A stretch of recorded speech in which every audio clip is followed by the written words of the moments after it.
What is up? What is up, everybody? Surprise, surprise. Surprise, surprise. I'm not Cal. Tyler, I don't know if you knew that. Did you know that I'm not Cal? You know, it's funny. I never would have known. I never would have known if you hadn't told me. Yeah. So that's if you saw this from Carp's promotion of tonight's show, there's a big surprise. The big surprise is that I am not Cal. I am instead Addison. So if you're familiar with the channel, you probably know who I am. If not, then welcome into Ask DLF with Carp and I. We do this every single week for 4 hours. Just kidding. It's usually Cal. Where's Cal? Cal is on today's his wedding anniversary. It is his wedding anniversary. So, and he's been putting in massive amounts of work over the past, few months, especially the past month specifically, doing 32 NFL team breakdowns with different guests, bringing them on, doing them live, streaming all of that content. He's literally been on this channel, I think, every single day, and I have no idea how he does it. So he deserves one night off for his wedding anniversary to celebrate that. So I gave him one night off. I thought that was very reasonable. That was reasonable. Are you taking? Yeah, I thought so. Are you ever going to take a night off? I've always said I'll die in this chair. So no. Fair. All right. So we're here. We're here at Ask DLF. I'm going to be Cal for the night. So the way I guess he goes through this is we start off with the amazing intro video that we have here. So let's get into it.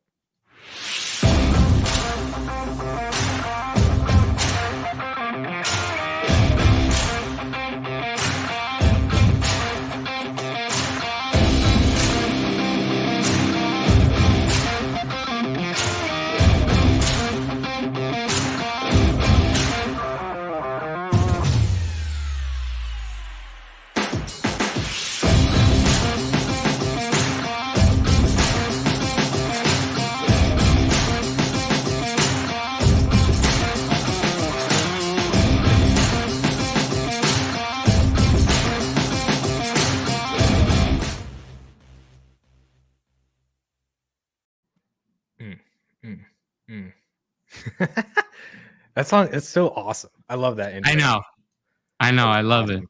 That's awesome. Tyler, let's get into the chat here. We already got some people coming in, flooding in. Hit us up in the chat. This is, of course, Ask DLF. So please, if you have any questions or anything that you'd like to say or ask to Tyler and I, you can hit us up in the chat down below. So we got some questions. Henry, of course. Henry, what's up, man? He's in a draft, but Henry's a legend. He's doing a 0 RB start tonight from the 12 hole in FFPC redraft. I think it's one of the only positions to do a 0 RB from. Careful. People could be watching. Oh, people could be watching and then they would know that you were doing 0 RB. That's all right. I'm sure he's got it. He knows what he can do. I don't think it matters at all if people know what he's going to do. He's going to rock that anyway. That's probably true. Bishop, what's up, fellas? First time actually being here for the start. Welcome. I'm sorry it's not Cal, it's me, but we'll get through it. Trogdor, hey all, what's up? Trogdor is very loyal. Grant's in here as well. What's up, Grant? PJ, where's my no failure? We have promised that you're responsible for the t-shirts multiple times on the show. We said that you would get the t-shirts printed. I might have something in the works there. We have some other stuff in the works, Tyler, that you already know about as well. A lot of things, actually. Yes. So stay tuned to the channel, I guess, for further announcements and things related or maybe not related to failure. not us failing, but there's relations to failure. It could be related. It's very possible. AJ, happy Tuesday, all. Happy Tuesday to you as well. AJ, thank you for being here. Thank you. Nate, best start to a Tuesday night. I couldn't agree more, especially because I love it already. I'm 7 minutes in. Already love it. John's in here as well. What's up, John? Welcome in. We love you. Henry, hit that like button. Please do. Please hit the like, hit the subscribe button. It's the easiest way to support this channel. If you're a big fan of this channel, whether it be for my videos, for this show, Ask DLF, for any of the other videos like Mannequin Chill, the DLF podcast is on here as well. Hit that subscribe button. Make sure you're subscribed. Hit that like button as well, because then this can get shared to more people. That's how the YouTube algorithm works. You know, it counts in likes and stuff. Yes, we actually have someone who knows the YouTube algorithm today. Knows is a strong word. Research is maybe a better word. That's part of knowledge. You gain knowledge by researching. That's what you do. So we have our first question in here. Tyler, how scared are you with JT now that Quentin Nelson is hurt from PJ? Would you like to? I guess we get right into it, right? That was kind of I'd say the biggest news from training camp today. Well, that was the biggest news today. I mean, there was a lot of news all week. I mean, there were many, many parts of news, but for today, I guess that was the big thing. I'm not very concerned. I mean, why would I be concerned? Look, Dynasty is a long-term game, right? JT, I think, is going to be one of the new up-and-coming talents at running back. So an injury on the offensive line, we fading Najee Harris because the Steelers' offensive line sucks? I mean, no, right? I'm not. We've heard me talk about how much I like Najee Harris on this very show. So, is it a little bit scary? Yeah. Is it a big deal? No. Didn't move him in my dynasty rankings. Yeah, so I think there's a lot that goes into it, right? Because then there's also the whole Carson Wentz thing. So both Wentz and Quentin Nelson are projected to be out for the same timetable. But the removal of Carson Failure could actually cause an improvement to the offense. The offense might be better without Carson Failure, because Carson Failure, we saw how he threw to the running back last year. It was terrible. Yeah, that's true. I mean, JT probably isn't the main guy to do that. It's probably Nyheim Hines' role. 36 receptions last year, though. Yeah, it was pretty solid. It's a solid floor. Are you? I would say so. You brought up Najee Harris, and which is very nice for me as a Steelers fan. But would you? So we're not valuing Najee Harris the same as we are for Jonathan Taylor. Obviously, for Dynasty, Taylor's almost a consensus top 3 running back, up there with Saquon potentially and Christian McCaffrey. Najee Harris is borderline top 10, roundish there. So are you concerned at all? So let's do worst case scenario. Quentin Nelson and Carson Wentz are out for the entire year. Okay. Or the majority of the year, to where Jonathan Taylor's severely impacted. He has a top 15 season. Maybe he's RB12, RB13. Does that worry you at all in terms of his value from this year to next year? Are we still going to be valuing him the same as what we are next year? Worst case scenario?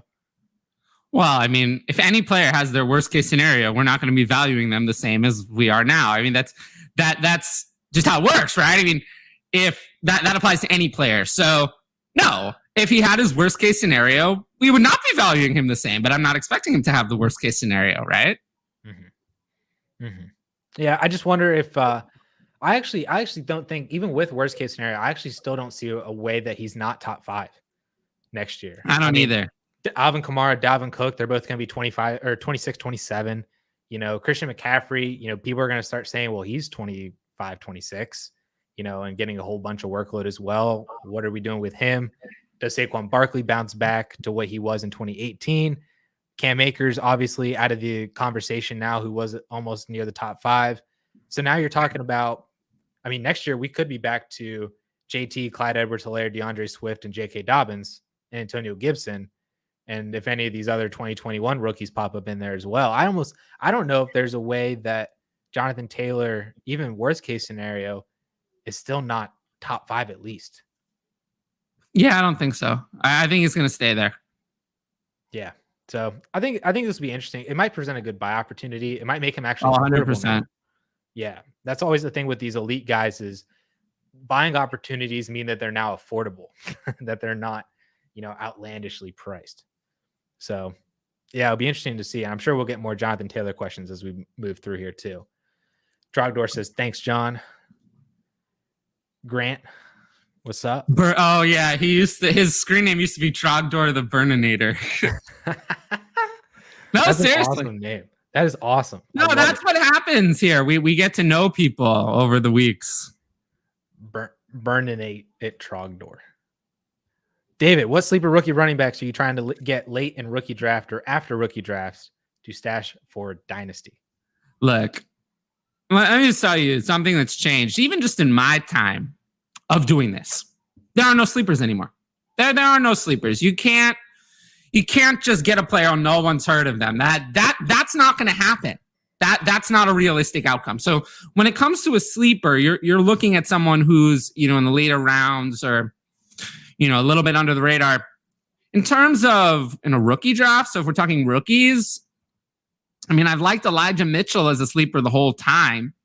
Not a big fan of Raheem Mostert or Wayne Gallman. So I think he has a path to playing time. They use 3 running backs in their rotation. So if he can just beat out Gallman, especially now with Jeff Wilson gone, if he can just beat out Gallman, he'll have a path to playing time. So Elijah Mitchell is probably the number 1, I would say. If you want to go deeper than that, he's 3rd round in Superflex, even Elijah Mitchell. Sure. But, if you want to go deeper than that, Dokes, Roundtree are probably the 2 I'm looking at the most, just because I think have the most path to playing time. Mm-hmm. After that, you start to get to guys who are 3rd string. Yeah, like Javian Hawkins and stuff. Javian Hawkins is falling off my radar very fast. Mm-hmm. It's very clear that Quadri Allison is the RB2 in their camp. And I haven't heard much of anything about Javian Hawkins. So I'm not even sure he's going to make the team. Yeah. Yeah. I mean, undrafted, they don't have any reason to keep him. No, they have no reason to. So he might not even make the team. He's falling. Do you still like, I don't remember his name, the Vikings guy who they picked Kene Nwangu? Yeah. I don't dislike him. I mean, he's going to make the team. But again, he's 3rd string. So there's only so much I can like him. Yeah. I mean, that's the thing when you're talking about, running backs you can get late or sleepers, after rookie drafts and stuff like that. You're not talking about the best of the best running backs, obviously. Well, of course not. I mean, you're talking about failures. You're talking about failures, players who failed to get picked higher in the draft. So that's already a big strike. They start with a strike, and you know what happens when we get to 3 strikes, right? When we get to 3 strikes, we don't want the player anymore. So starting with a strike is bad. If you start with a strike, that already means I don't like you before you've even done anything in the NFL. So it's hard to start there. You want players who have more of a possibility of success. Now, if you want a some really deeper names, I can give you a couple of those. I would take a look. I've heard some interesting things about Kylan Hill. Mm-hmm. I have heard interesting things about Kylan Hill. So he's someone on Packers, someone to keep in mind, maybe. AJ Dillon kind of struggled to stay on the field last year at times and wasn't good other than 1 game. And Aaron Jones mostly is good durability wise, but he's not a workhorse. So maybe Kylan Hill, he was a really good prospect at one point. Mm-hmm. Someone to keep in mind if you want like a really deep pull. And he's not a rookie, but Ollison was the other name that's been rising for me lately. Ollison might be on free agencies. He isn't anymore. He's one of the most popular players who's been picked up in the last week. Mm-hmm. So I would double check that. If your league kind of, I would double check, right now for Ollison. Kylan Hill is probably not going to be on many waiver wires because I feel like people during rookie drafts, they'd heard of Kylan Hill. Kylan Hill is a name even I'm not a college fan, but like I know who Kylan Hill is. So like I remembered him before we even got to rookie process. So like generally when you get to the 5th round, people take names that they recognize. Yeah. So he's probably not on a lot of waiver wires. I'm double checking that Ollison. Yeah. Khalil Herbert is not a bad name in Chicago because Tariq Cohen is still not healthy. Yeah, and his only real competition is Damian Williams Well, David Montgomery is a big obstacle. Sure, but David Montgomery is like a complete obstacle. That's why I have more interest in Dokes because Gaskin doesn't represent the same kind of obstacle that Montgomery does. Montgomery's not getting benched. No, it would be for injuries. Right, but Gaskin could get benched. I've always said this many times about Gaskin. 3 good games and he's benched. I mean, that's how it works when you're a 7th round pick. That's just the name of the game. Careful. No, I mean, I don't need to be careful. I mean, it's very true. When you're a 7th round pick and you don't have any investment from the team, a few bad games and you're benched. That's very true. Yeah, so hopefully those names helped you out there, David. We got some more here. Trogdor. Burninate the peasants? What does that mean? John, keeping with it. Burninate the thatched roof cottages. Jammy's here. He's here for the Tyler's blistering hot takes. Huh. I mean, you gotta make me go on a rant then. You gotta make me go on a rant. Henry, what do you think about the Gordon news of him being entrenched as the number 1 currently over Javonte Williams? That's not true. Like, they can say that as much as they want, but all that means is that Gordon's going to take snap 1 week 1. But I've always thought that. Yeah. So if it comes to who I want for the entirety of 2021, it's still Javonte Williams. So nothing's really changed. Yeah. And I think a lot got overblown whenever that's the one thing I hate about the fantasy community is that one like beat reporter or like there's like a report from somebody who like speculates that something's going to happen. And then we like take that for gospel. And then so that kind of happened with Javonte Williams, where it was like he is for sure going to be the RB1 for the Denver Broncos. And that happened like a month ago.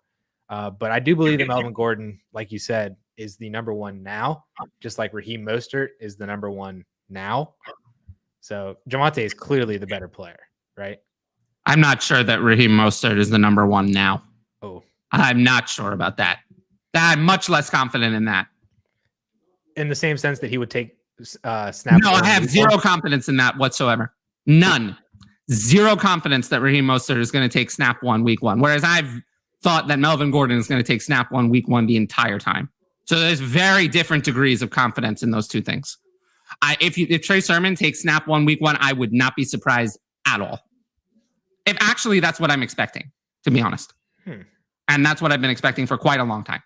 I do not like Raheem Mostert whatsoever. At all. Blistering hot takes. We're getting you there. We're slowly. Oh, no, that's not blistering. The people know Raheem can't stay on the field. I don't want any part of Raheem can't stay on the field. Every 5 minutes, it's a new injury. A new injury every 5 minutes. Yeah, he can run fast in a straight line. Woo. A lot of players can do that. Matt Breida could do that. I mean, what did he do? He ran fast in a straight line a few times and then nothing. So I don't want any part of that. Trey Sermon is more built to handle this kind of workload that we need. Raheem Mostert is a change of pace player. That's really what he is. He's good in that role, but that's all he can do. All right. We're getting you there. The meter's climbing. The meter level is climbing. I'm excited. Oh, it's climbing. I mean, we'll see about that. PJ Addison, don't fail me on my shirt. Addison, the pressure is on. The pressure is on. I was not expecting this tonight. Of all things for me to be under pressure for tonight, the t-shirt was not on my. Oh, it was not one of them. Grant in here. Question: what are the most important takeaways from training camp last week? I think there's so many. I mean, you want me to just pick one? I mean, I don't know. One takeaway from all of training camp? There's a zillion of them, but I mean, the Giants are dumpster fire. Is that something? Is that a takeaway that you're interested in? You mean you don't like when teams have brawls that? No, funnily enough, I really don't like it.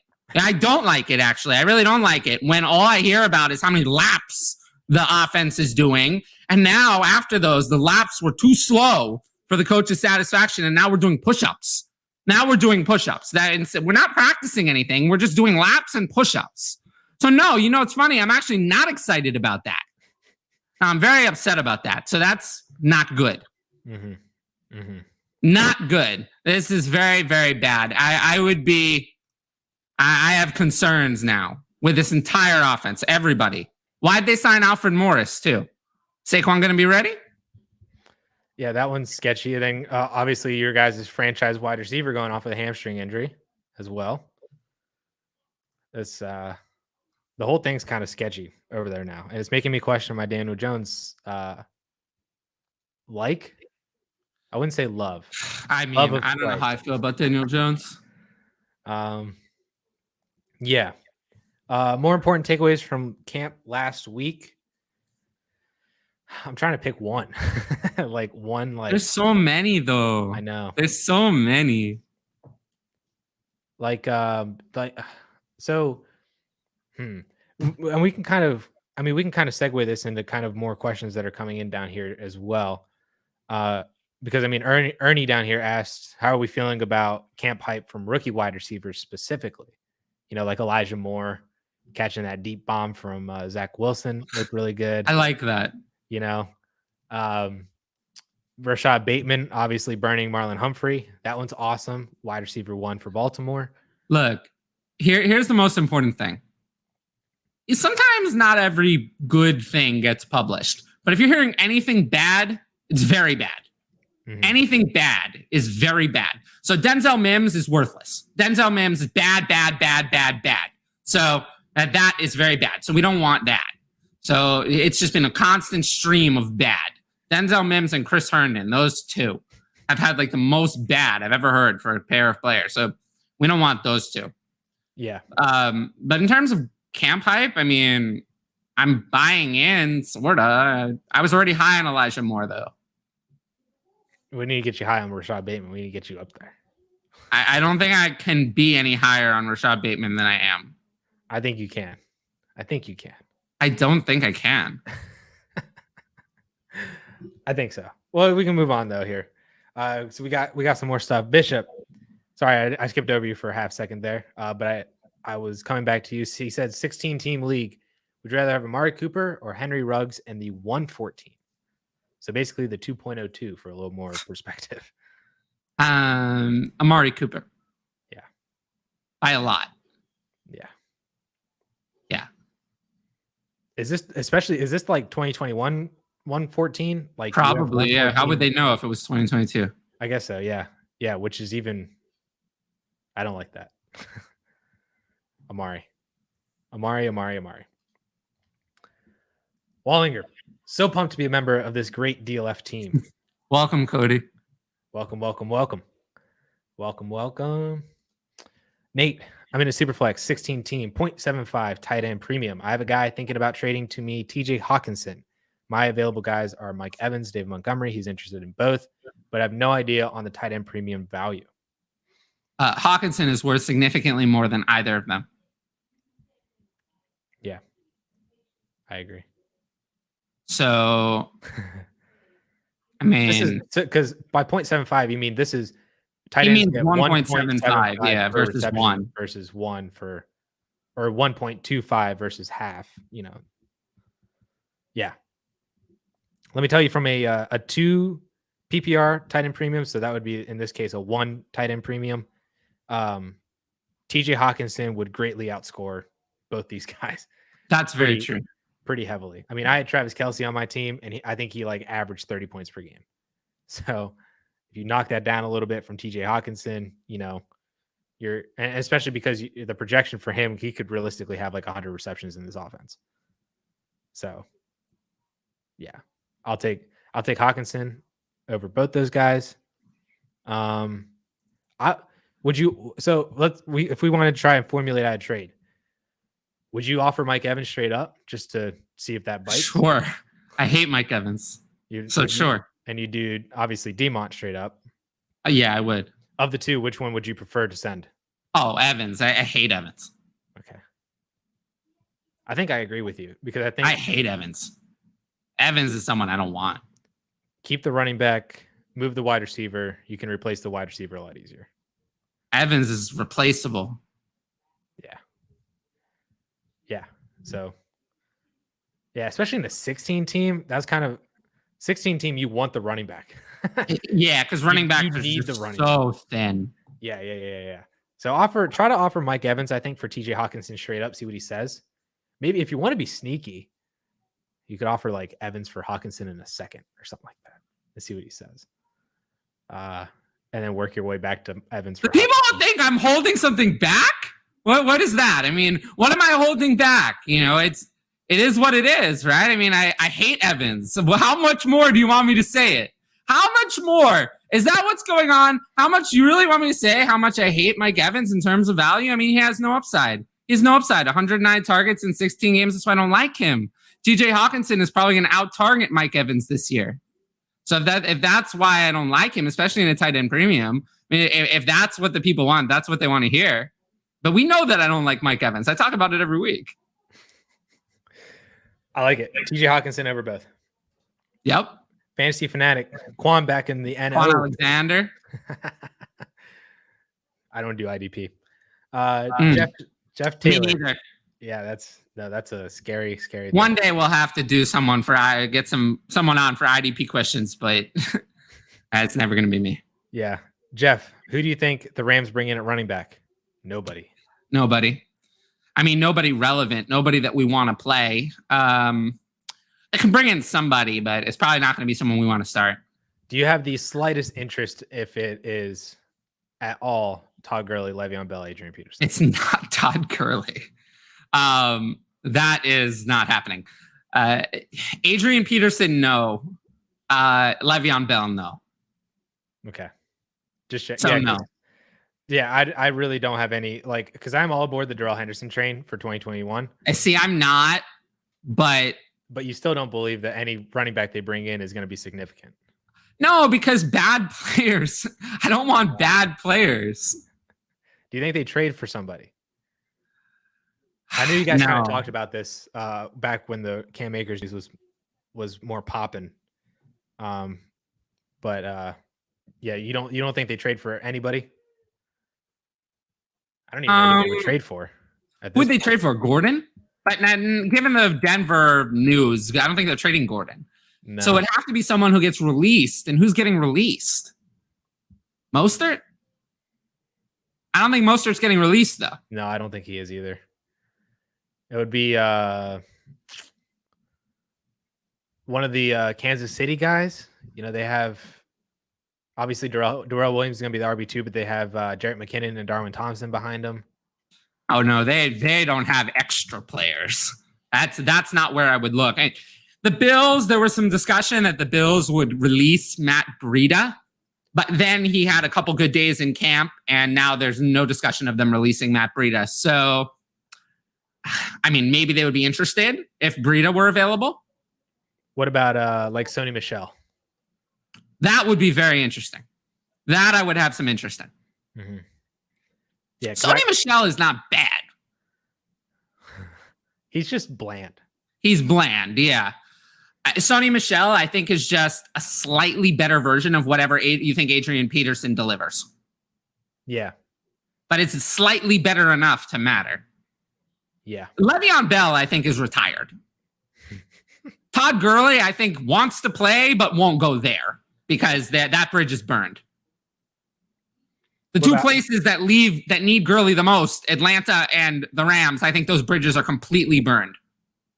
Yeah. So, like Duke Johnson. That's a name I would look for.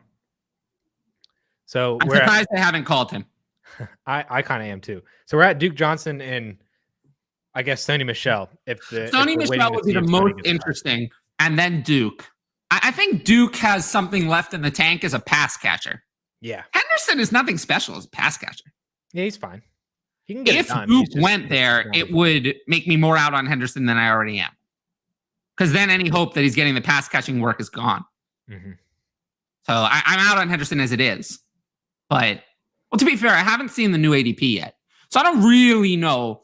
Remember, I said I'm out on Rashad Bateman, out on Rashad Bateman, out on Rashad Bateman, and then the ADP comes in a round and a half later than I thought it was, and then I'm suddenly not so out. So it's possible that I'm not that out on Darrell Henderson compared to the new ADP, but we just haven't seen that yet. We don't know where the ADP is going to settle. He's currently a mid-4th round pick in redraft, so I don't know where the dynasty community way too high. Him. So if the dynasty community takes that value and runs with it, I'll be out. Which honestly, they might. I just think that Henderson is not very good. I think he's a jag. So do with that what you will, but it's not the kind of dynasty asset I want. A known jag is not something I want. I'm confident I know what Henderson is. I've seen enough. 2 years is enough for me to say that I'm pretty sure he's a jag. So it's a 1 year rental, really. And it's like, I'm just not that excited by that. The only reason I like him at some sort of value is because if I'm wrong, the value upside is large. So, I'm not right about everything. So if I'm wrong in this case, the value upside would be extreme. So that's the only reason why I haven't valued as high as I did. If I valued him what I actually believe, he'd be way lower. Yeah. Cool. So moving on, PJ, are you concerned at all about Tyreek's knee? Not unless there's something to tell me I should be, and I have not seen that yet. So no. Amen. Easy enough. More targets for Travis Kelce. Philip Rivers worth picking up from the waiver wire in a 30-man roster superflex. Did you see the notification just like 2 minutes ago? I did. He's now interested, or he's leaving the door open for an NFL return. I don't know. Probably not. I think he's retired, but you don't think he's going to Brett Favre us? No, I think he's retired. Oh man, that would be really interesting if he were to just sign a 1-year deal back with Indy again. I don't know. I think that's unlikely. So he's not worth picking up then. 30 Depends on who you're dropping for him, but probably not. 30-man superflex, you could drop somebody who probably deserves to be on the waiver wire. Depends on who you're dropping for him. But probably not. The question that I had for you, 30-man superflex, like I have Chad Hansen on my roster. Would you drop like Chad Hansen for Philip Rivers? Chad Hansen, yes. Okay. Right now, I have not currently ranked Philip Rivers, and in Superflex Titan Premium, I rank 364 players. So 365. So after those 365, I'd consider it. Cool. As a follow-up, in the same 16-team 0.75 tight end premium, is Devontae Adams close in value to Juju and Darren Waller, or should he add to Adams to even it up? Oh, what? No. Juju and Waller are worth way more. No. In that format, I mean, I would say Waller is worth more than Adams. Tight ends are hard to find in that tight end premium. They're both the same age, basically. I'd rather have Waller. It's 16 teams, so that positional advantage of Darren Waller. That doesn't matter. I mean, look, in my 12-team Superflex tight end premium rankings are based on 1.75, and I have Waller ranked ahead of Adams. So a lot needs to be added to Adams to even it, I would say. Is it a first? Is it a first a lot or just a second? Well, so you're basically saying you need a little bit more. If I have them worth about the same, then it's whatever I think Juju is worth, and that's not a lot. Well, Juju, we have years of failure, and also, the reception perception says that he sucks. So, Juju is someone I don't want any part of. But I don't know. I mean, it's whatever you think Juju's worth, basically, because I have Adams and Waller a few spots apart. So try a second. Yeah, See what you get from the second. And then try Adams in a second for Juju and Waller. I'd much rather have Juju and Waller than Adams in a second, especially in a 16-teamer, where that second is like, who knows? Yeah, it's like a third rounder in a normal league. Yeah, I'm not a big fan of 16-teamers, to be honest. Yeah, it's too much. PJ, he hates eating his words. Okay, but we don't know if I was right? I mean, we don't know if I was right. We didn't get to see him play. My reason for not liking Carson Wentz, unlike some people didn't like him because, they thought he wasn't durable and was always injured. Those people can take a victory lap, but that's not really what I said. I said that I didn't like Carson Wentz because he sucked. He was one of the worst quarterbacks I have ever seen in his 2020 performance. One of the worst. Him and Drew Lock are on the same level, along with like Dwayne Haskins and like parts of Sam Darnold's career. It's like the worst quarterbacks. It was that bad. It was really bad. So that's why I didn't like him. Not because I thought he was going to get hurt again. So, I guess we won't really know if I was right or not.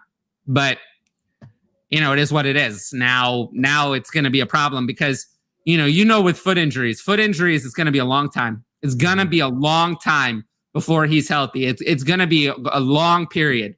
So you're going to have to wait, and he scored 5 rushing touchdowns last year. It's the only reason that he wasn't a complete fantasy disaster is because he scored 5 of his 8 career rushing touchdowns last year.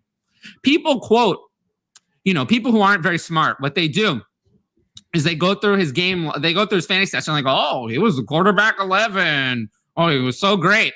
Well, not really. He scored 5 rushing touchdowns when he has 8 career rushing touchdowns in 5 years. That is a massive outlier. That's not happening again. His play on the field was abysmal, was horrible. So he was not good. And there were many weeks where he completely tanked your team. So he was horrible. We won't ever see him really do anything this year. I think it's going to be a disaster. He was completely unaware in the pocket, completely unaware. He had no clue where the rush was coming from. And now he's not even going to be able to evade the rush. That was the one thing I saw he did well. He was actually able to evade the rush, and then he ran into another sack. But that's a story for another day. Now he's not even going to be able to evade the first rush. So he's useless. He's undraftable in redraft. And in Dynasty, I don't want him. I'll take whatever I can get. I mean, I think that's a pretty easy call just because, like you said, like it's a foot injury. So even if he comes back this year, his season is done, basically. No, it's even done. if he comes back, it's done. His fantasy season is done. Yeah. Yep. That's more what I'm saying. So his value is going to take a massive hit. So if you can get whatever you can at this point for Carson Wentz, Wayne, what do you even think that is? Would you flip him for one of the Saints quarterbacks right now? No. We're talking about another situation I don't want to go to. I'm trying to think of other even quarterbacks. Derek Carr? I would take Derek Carr. I would take Derek Carr pretty easily right now. I would take Derek Carr. Big Ben. No, I mean, what's the point of that? What does that accomplish? You get a starter for a year. But I don't want that. I don't like old people. So yeah, that's true. No, I don't want any part of that. Darnold, you definitely basically any starting quarterback with more than one year. Yeah, I'd rather have Darnold. Brady, 100%. Oh my God, are we really at that point where I'd rather have Brady? And we're getting there. We're getting there. Yeah. So yeah, whatever you can. Would you? I mean, a second, 22 second for Carson Wentz right now. What's the point of that? No. I wouldn't give it 22 second. I wouldn't trade Brady for a 22 second. Okay, that's fine. So no. So you're just holding and waiting. If you have Carson Wentz now, not whatever really that you can get. I think it's more like wait for his value to rebound a little bit. I don't even know. I'm gonna try to get him off my team anyway. I'll go to the 11 other teams, and if they all say no, then I'll hold him. That's fair. In a recent August Dynasty mock, I see little consensus between Brandon Ayuk and Chase Claypool. Oh, Chase Claypool. What say you? I like them both, but I'll take Brandon Ayuk. Oh, Ayuk over Claypool. Why is this a surprise? I don't know. You were ramping so much about Claypool last week. People ask me more about Claypool. That's true. So I like Brandon Ayuk just as much, but he doesn't seem to come up very often.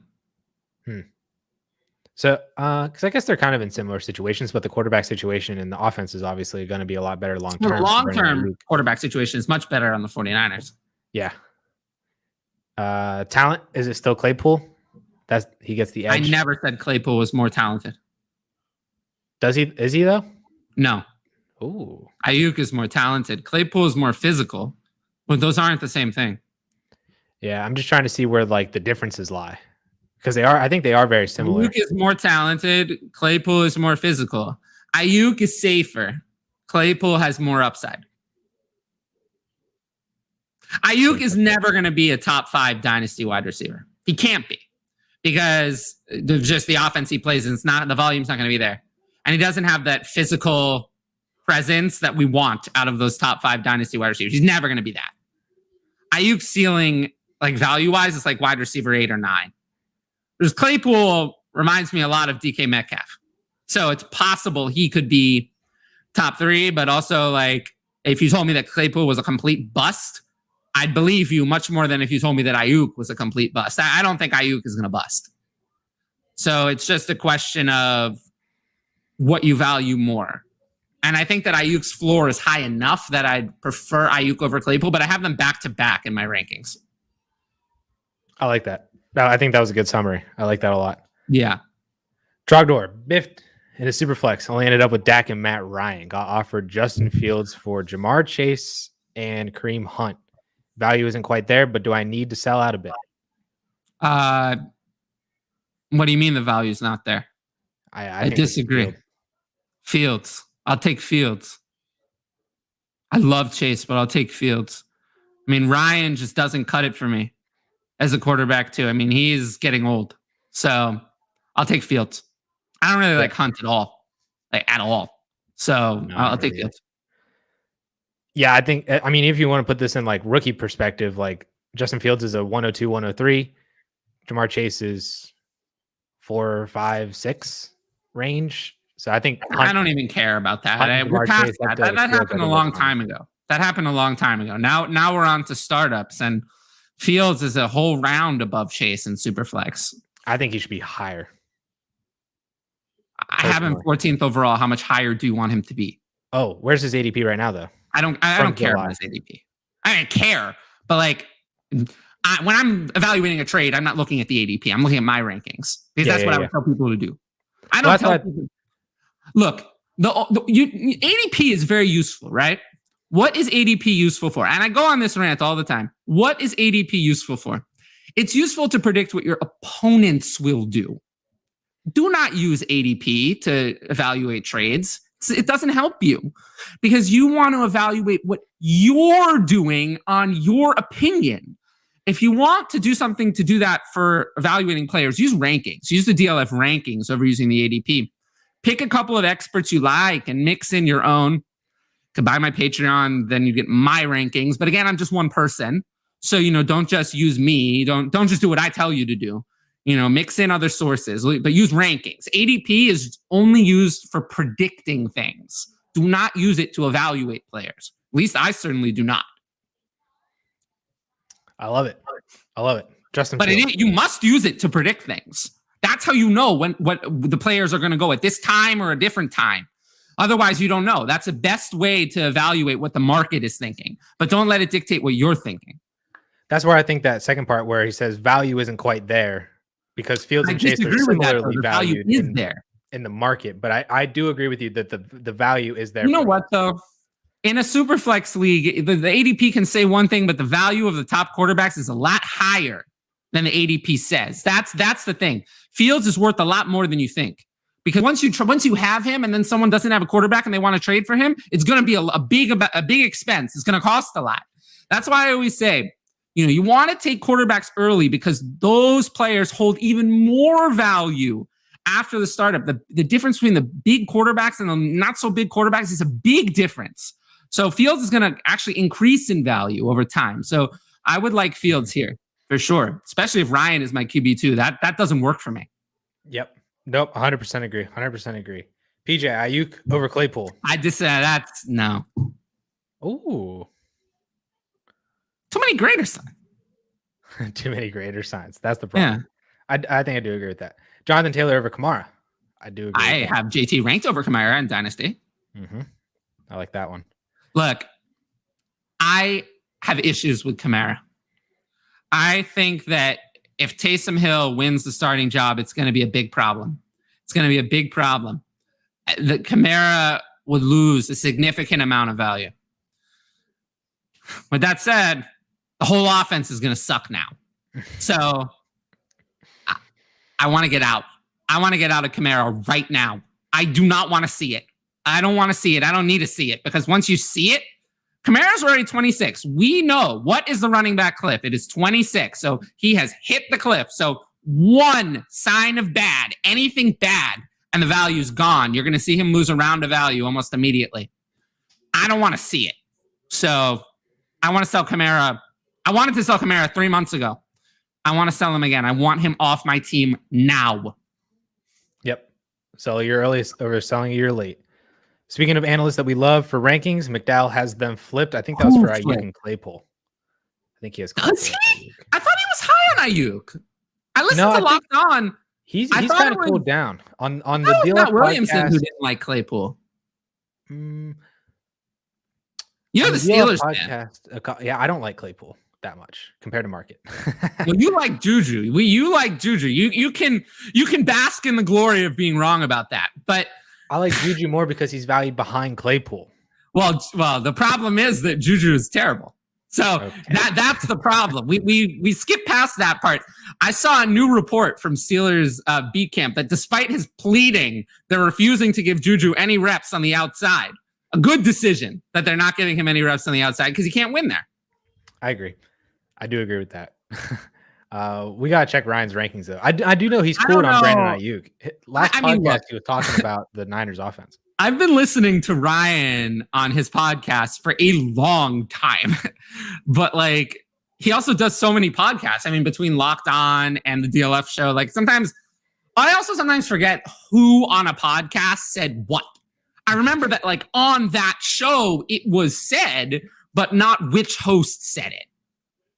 So, I'm not sure what they talked about with that, but I'm pretty sure that Ryan is high on both Ayuk and Claypool. I think he is too. Pretty sure. It might just be swap, but like how it's barely. A lot of redraft analysts are very down on Ayuk. Actually, they're very down on both Ayuk and Claypool compared to Dynasty. Yeah. I've noticed it's the Dynasty analysts. Dynasty analysts tend to be much more pro Ayuk and Claypool. Whereas I've noticed like redraft analysts, like the Ballers or like other redraft sources, I hear more positive things about Deontay and Debo than I do in the Dynasty community. I'm not sure why that is, especially with Debo, but that's something I have very much noticed. So just keep that in mind. It's a difference. Yeah. Yep. Nate here. We got this. Nick Chubb got paid. How does that affect his Dynasty value? I think he got paid to the tune of 3 for 36, something like that. Moves it up slightly, but this essentially leads you into a decision point, right? I mean, at this point, Nick Chubb is 25. He's going to turn 26 in the season. It is what it is. Now's the time to sell if you're a rebuilder. It's time to get Nick Chubb off your team. Now's the sell window. It's right now. If you move forward with Chubb, I think you're entering a Derrick Henry zone where the production value is going to be way more than his trade value. So now's your decision, really. The first few weeks of the season, you're either going to keep Chubb and you're going to ride him out the rest of his career, or you trade him now. But that's really where you are with Chubb. It's a decision point. He's one of those players that dictates your whole team, I would say. Yeah. He's so early. Chubb, Henry, Kelsey, a little bit of Zeke, Kamara, Cook. These players, they dictate your whole team. If you draft one of them, you're a contender. You're going for it. If you're not a contender, you don't want those players on your team. So Chubb is in the same grouping with those players. Yep. Yeah, Chubb. When it comes to how I moved him up a few spots. Right now in Dynasty, he's ranked for me RB9, but that's not a real ranking. If I'm contending, he's like RB6. And if I'm rebuilding, he's like RB15. So you keep that in mind. He entered the period where he is no longer an off-season sell. He will forever be wait till you get the production in September and October and sell. And now's the time, though. You don't have to wait for it. When people are now starting to look, wow, I don't have any running back one on this team. Oh, oops. Cam Akers was my running back one. I need someone. Running back ones don't grow on trees, right? I mean, if you have Chubb, someone's going to want him. You're not going to have a problem selling him. So, try to sell him. I think now, once the ink just dried, there's going to be hype around him. Mm-hmm. I don't think you should wait. I would do it today. I mean, I would have done it the day it happened. That's typically my approach with this kind of stuff. Yep. Yeah, but if you keep him after this year, he's no longer an offseason. Here's something I've thought about. Something I've seen that you can get. How would this sound to you? Let's say there's a universe in which you could get Jamar Chase and a first-round pick for Nick Chubb. Would that sound like a good thing or a bad thing? Holy crap. Right. So these universes exist, and I'm aware of them because we have to remember that not everyone we play with is a dynasty analyst. There are some really, really bad dynasty managers out there, and I see a lot of them when I do my Patreon and I see my opponents, when I help people with their team management, I see some of their opponents, there are some really bad dynasty managers. So these universes exist. Go look for them. Go look for them. Let's do it. Seriously, if you don't ask, you'll never know. If you don't try, you'll never know. Those who don't try never succeed in dynasty leagues. Might as well. I will say, if you don't believe that these trades happen, tune in on Thursdays for the DLF trade show with me and Russ. At the end of the show, we run down 2 bad trades from the DLF Trade Finder that actually happened in dynasty leagues. They are bad. Oh, I see bad trades every day. I mean, every day there are bad trades from the people in my Patreon. There are some trades that are just, I cannot believe that these happen, but they do. They do happen. So you have to try. You want to be the one taking advantage of that, not your league mates. Prodigy here says Devonta Smith, a 22 first and second, or DeAndre Swift. It's running back, right? Okay.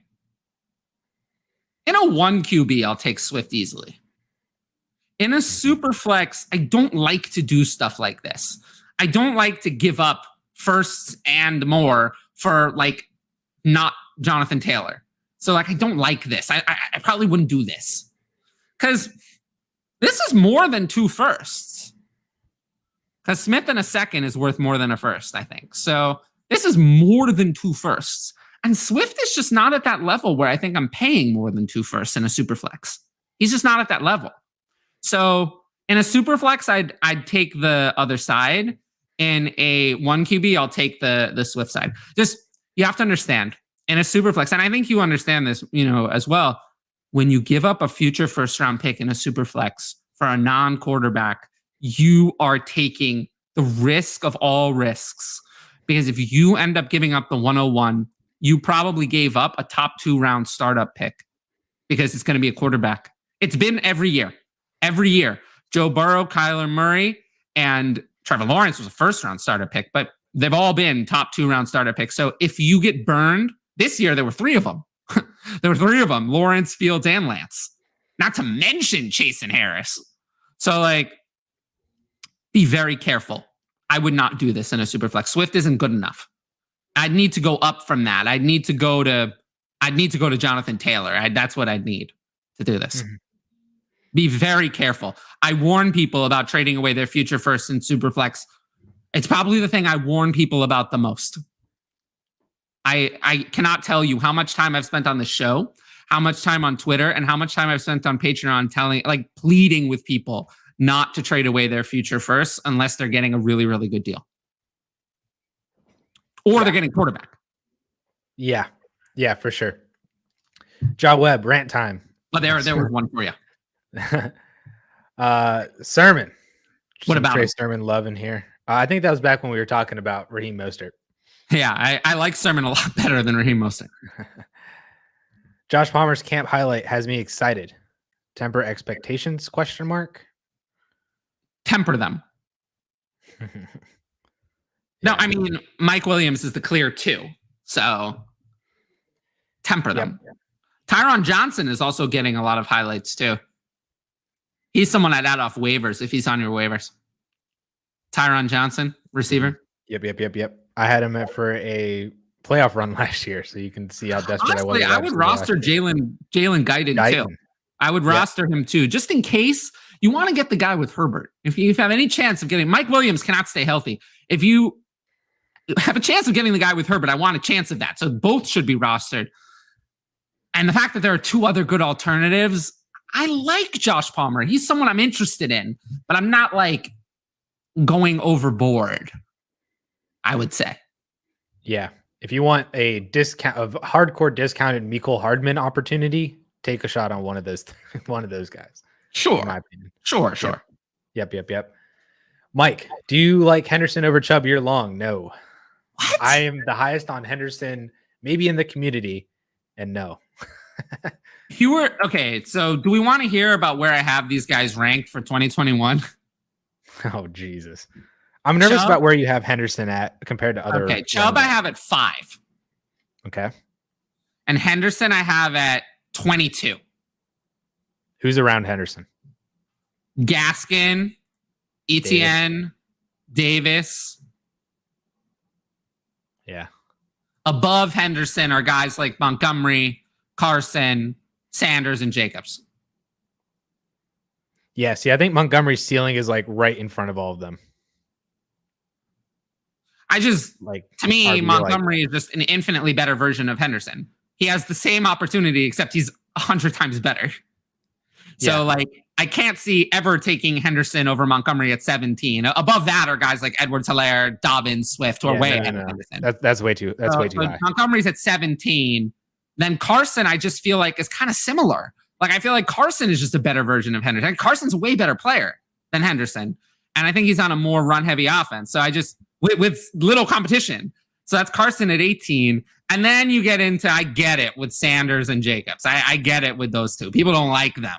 Yeah. But I do think that there's a lot more guarantee with those two of getting something. Whereas with Henderson, if you told me that Xavier Jones led the Rams in carries, that is very much in the range of outcomes. Over a head.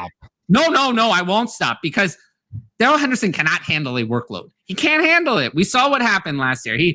Sean McVay said, we'd like to give a 3-down workload if he were healthy, if he could hold up to it, if. There's a lot of ifs. So I don't want Darrell Henderson over Chubb.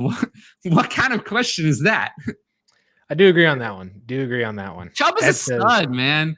If Chubb had come into the NFL at 21 without a massive injury history, I'd be all in on him even now. Yeah. And imagine if he didn't have Kareem Hunt behind him too. Imagine, right? But the problem is that Kareem Hunt is under contract for next year too at $6 million. I mean, if you're an NFL team paying $6 million to an offensive weapon like Kareem Hunt, that's a steal. So they're not going to cut him. So you have 2 more years of Chubb with Hunt. So it sucks. Injuries. Dude's mic. That's me. I turned down the mic gain a little bit, but I haven't heard any other complaints about it. I'll listen back to it and see. I got a new mic a little bit ago. You need a pop filter. I put on filters though. Huh. Not like a physical one, but there's I messed around with the settings to try to cut out the high notes. But I don't know. I think it's just the volume. So I turned down the master volume a little bit. Okay. Yours is too high, mine's too low. You're definitely too quiet, but you sound a little bit better now. Denzel Minimal. Whoa, Denzel Minimal. This is a good one. Denzel Minimal. That's what he's going to be called. He can join the others. He can join Carson Failure. I haven't said the nicknames in a while. Doo Smith Pooster. That's Antonio Brown's nickname for him. That one's not an original. Kalen Mirage, Anthony McFailure, and Benny Snail. So you're saying we need a T-shirt with all of these names on it as well? Yeah, Denzel Minimal. We also had another one, Carson Wentz. Carson Wentz was Carson Wentz's new nickname. Raheem always injured for Raheem Mostert. Don't like that one as much. But he is always injured.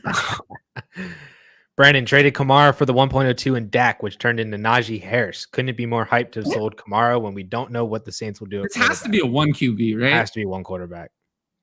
I'll take it. I'll take Dak even in the 1 quarterback with Najee Harris for Kamara. Yeah, if you think Najee and Kamara are pretty even, you get a free top 5 quarterback. I do. Najee Harris is my dynasty RB6. Oh yeah, then for sure. He is my dynasty RB6, and I think the people should hear it. They've heard it a lot, Addison. Oh, Superflex tight end premium, not single quarterback. What? When did you make this trade? Okay, so there are dumb people out there. So we've learned there are dumb people out there who do stupid things. So what? Brandon, congratulations, Brandon. By the time we'll get to when his answer for this, Brandon, if you're still in here, can you tell me when you made this trade? Like, was this in season last year and that 102 came into you just got 102 and then you bought it during Dak's injury? Right. I don't know, but that was a steal. Can I have an invite to this league, please? Oh my gosh. Can I have an invite? Henry said, don't hold back. Oh no, I I don't hold back. I mean, whenever I'm on, even with someone else, it's the first time I get to be on with a non-Saints fan. So, now instead of bashing the Saints, I'm fine bashing the Steelers instead. But no, I never hold back. I never hold back. If honestly, I always I always get into trouble for being too honest. Mike says first pick 12-team Dynasty Superflex. First down points. Okay, point per first down, 4 point for passing touchdown. Who do you draft with the first? With Mahomes. 101? Mahomes? Mahomes. Done. That was a good one. PPR as well. Yep, it's Mahomes. You're taking Mahomes. Full PPR. Sermon in a second or Cortland Sutton? It's about right. I mean, probably take Sermon with a second at this point. I don't like what I've been hearing about Cortland Sutton. Yeah, the one clip I saw, he was a little slow. The knee was a little ginger. Yeah, I think I'm good on Cortland Sutton. So, what if it was Jerry Jeudy? I like that better. I'd probably keep Jerry Jeudy, but it's close. Okay. Temperature check. I like it. Jamie Starfish, trade my Michael Thomas for Amari Cooper? Yes. Amari over Michael Thomas easily. How much should he be willing to add to Michael Thomas if he needs to? Which I think you'll need to. Start with a second. Do you go to a first? Michael Thomas in a first for Amari Cooper? I don't think I do that. No, I'm probably not doing that because I don't want to pay that much for Amari Cooper. Yeah, I think the first would be too much. So Michael Thomas in the second for Amari Cooper, I think would be pretty good. It's a good way to get off MT and get production for this year as well. I like that. Grant, 12-team Superflex rebuild. What's my Brandon Cook sell price? 2 seconds, a Jordan Love, and Elijah Moore, a Michael Pittman. I think you're lucky to get all of those. You're lucky to get any of that. I mean, right? Brandon Cooks for Michael Pittman could be a really interesting trade. Well, it's a good time to promote things, right? It's a good time to promote things. So my Brandon Cooks article came out very recently. Let's just say I had very few nice things to say about him. Yeah. So, is that quarterback related? No, it's age. It's just Brandon Cooks related. It's age. I mean, it's actually many things, but here, I put it in the chat. You can go look at it if you want. Periscope didn't like it. Periscope said, what the? Okay. I have a complaint, but there we go. It did what I wanted it to do eventually, but you can't get any of this. Yeah. Right. Elijah Moore is definitely not within this conversation. Elijah Moore, you can forget that one. That 2 one seconds, is, I think is definitely out. I'd think you'd be lucky to get 1 second. I think you'd be lucky to get Jordan Love too. Even with Rodgers coming back, the expectation is Love's going to take over at some point. The Jordan Love manager is not trading for Brandon Cooks. Probably not. So, what's a more realistic expectation for him? Are you trading Cooks for a third? I don't think you can go that low. No, I'm not taking a third. I think the 2 seconds is probably the one you try, right? Elijah Moore, you forget it. No, Michael Pittman, maybe with Wentz out, if you trade Cooks in a third to get Pittman, maybe. I think so. Elijah Moore, no. Jordan Love, I mean, maybe. It depends on who has him. Like if they're really disappointed that Rodgers came back. I don't know. You think you can turn Brandon Cooks into Darnell Mooney? I might do that. I don't know if you can do that either. Way lower in ADP. So ADP wise, it should be possible.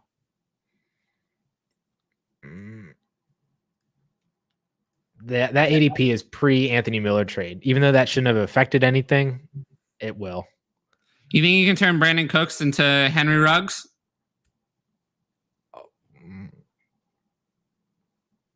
You know who I would turn Brandon Cooks into? Who? Jacoby Myers.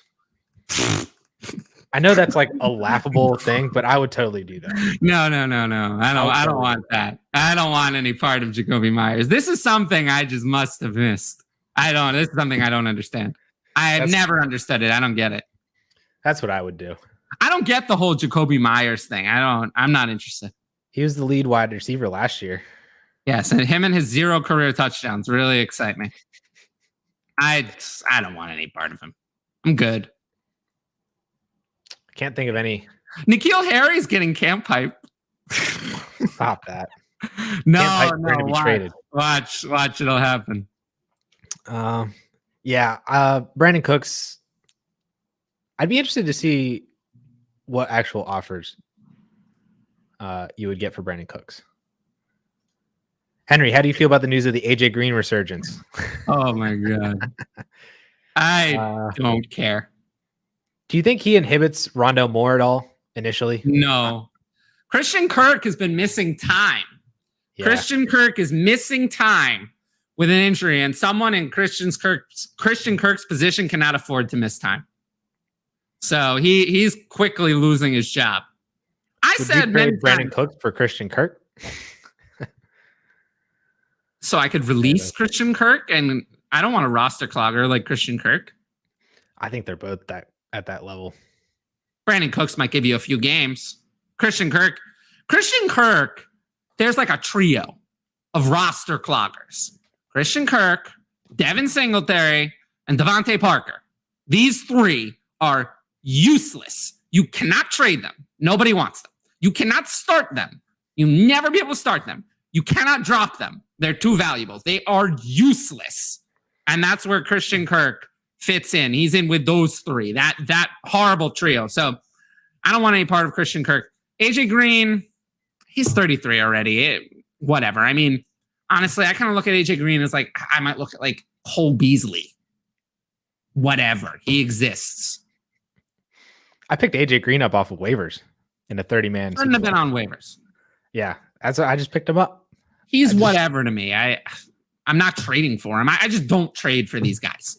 I don't trade for AJ Green. I don't trade for Cole Beasley. I don't trade for T.Y. Hilton. I don't trade for these kind of guys. Yeah. You don't It's need not them. my style to trade for old, busted guys. Aaron said, whoa. What did Addison do with Cal? This can't be the failure-free show without him. What Addison did with Cal. Yeah, so some people, if they didn't come in at the beginning, so today's Cal's wedding anniversary, and he's been putting in a ton of work as well for DLF and for the YouTube putting in channel. A ridiculous amount of work. Yeah, I saw one comment that was so funny to me, but I know it's 100% true. Is that they said that Cal has 48 hours in the day. Yes, to all of us having 24. No, he does so many shows. He needs a break. Mm-hmm. People think I do so many shows, but I only do 2 shows. This and on my podcast. Yeah. So it's Cal's wedding anniversary today. So we gave him the night off, and you guys have me. Grant asked Tyler, question for you: Cal or Addison and CJ with a touch of laryngitis? I'm not answering that. I think it's funny. Henry, Philip Rivers said he would not rule out returning to the NFL in December or January. Note December or January. I don't believe it. I don't think he's coming back. He's retired. He has 11 kids. Let him live his life. I think it'd be really cool if he just got like a backup job and just held a clipboard for like $1 million. Josh McCown did that. Exactly. You can make a living off that. Cameron, Devontae Adams or Calvin Ridley, Dynasty Superflex. Recently traded away Ridley for Adams 1-1 since I am in contention. Give me Ridley. I'll take Ridley. I think it's even though with Roger I don't for think 2021. So. I'll take Ridley. Give me the 2 years of age back. I'll take that. In a 12-team Superflex rebuild, he has Ridley. Who should he target? Lamb? Oh, that's exactly who you should target. Or Jamar Chase, I think would be the only other option. Lamb's worth more. Chase isn't worth enough. You should be. I'd settle for just Lamb. I'd want Chase plus. All right, that's fair. Would you try for like AJ Brown? You're not going to get AJ Brown.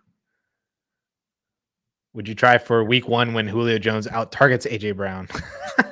It's not going to happen. Lamb, I think is 100%. Julio Jones might be about to get indicted on charges for his medical or whatever, his marijuana money laundering company.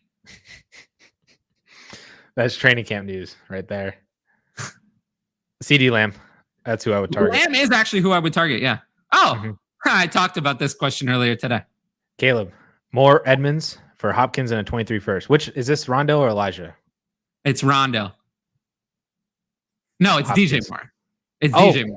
I totally forgot he existed. Yeah, he should have specified that, but luckily I happen to know that it's DJ Moore. I answered this question earlier today. It's the Hopkins side by a mile. Yeah, it's Hopkins in the 23 first. So Hopkins is worth more than Moore, and the 23 first is worth more than Edmonds. So it's a Hopkins side by a lot. I think, yeah, I was going to say Hopkins and Moore are pretty, even if you consider them even, it's the first over Edmonds. Exactly. West Coast Chiefer, watch Addison's video about, this was from Friday, last Friday. I'm behind on Addison's videos. Oh, tisk. Yeah, I dropped a video on 6. Oh. I tried to rip my Band-Aid off because it was bothering me, but it stuck. Ow. Yeah, on your arm too. Like that's like right where you don't want it.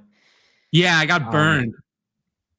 Watch. Okay, so I had a YouTube video drop last Friday. It talked about 6 splits that I found using the DLF splits tool. Alvin Kamara was one of them, showing his splits with and without Michael Thomas from last year. Oh, wait, here, I'll do it.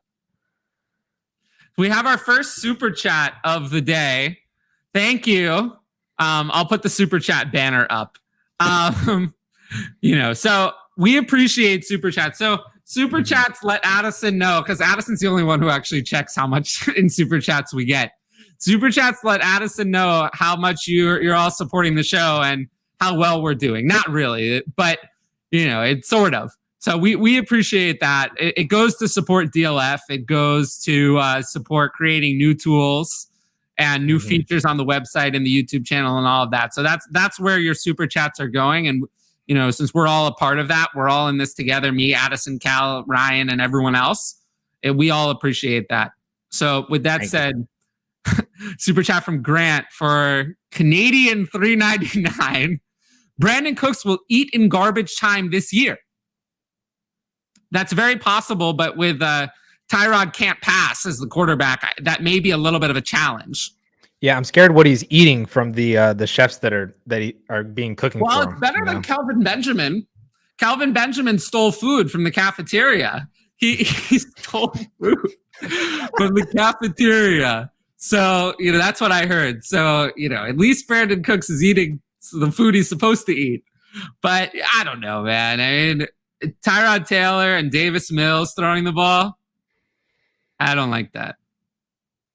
Yeah. I don't like. I don't know what it is. I don't like. If anyone thought that somehow Deshaun Watson was going to return to the Texans, people thought that. You might want to look out on that one, because there were new allegations just recently, just in the last day or two. And now it sounds like there's a possibility that there's going to be a criminal indictment of Deshaun Watson on sexual assault charges. So it sounds like that's a possibility. And if that happens, he hasn't been at Texans camp the last 2 days. And I think that NBC Sports is speculating that that's why. So if that happens, it's going to be a long time. It's going to be a long time before Deshaun Watson plays in the NFL again. It's going to be many years. So don't expect any Deshaun Watson to be playing this year. People have been saying that on and on and on. And I do not understand why. They've been wrong the whole time. And he's not going to play this year. He's not going to play until all of these allegations, charges, and everything are completely resolved and completed. He will not play while there are open allegations of this nature. So you can take that thought and get it out of your head. He will not play until it's all done. Whenever that is, that could be 2-3 years from now. Very possible. It could be 2-3 years. We know how slowly the legal system moves. Yeah. It can take a long time. Yeah. Yep. So yeah, Cooks will be eating Tyrod's garbage, whatever that is. Yeah. So Grant, thank you for the super chat. Thank you so much. Like Tyler said, super chats get thrown immediately into the conversation. So if you throw that in there, we stop everything and we go right to the super chats. So yeah. So back here, West Coast Chiefer again, 12-team Superflex PPR. Should I feel bad for receiving Saquon Barkley and Gage for ETN, Terrace Marshall in a second? Any concerns about Barkley? Yes, I have concerns about Barkley, but this is still cheap enough that I'm okay with it.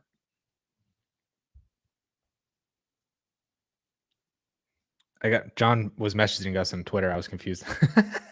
Estimate? Yeah. About what? I don't know. He sent a link. It's probably I don't even know. I think it has something to do with Trogdor. Oh my god. Behold a classic and the namesake for one of your regulars. Cool. You know, okay.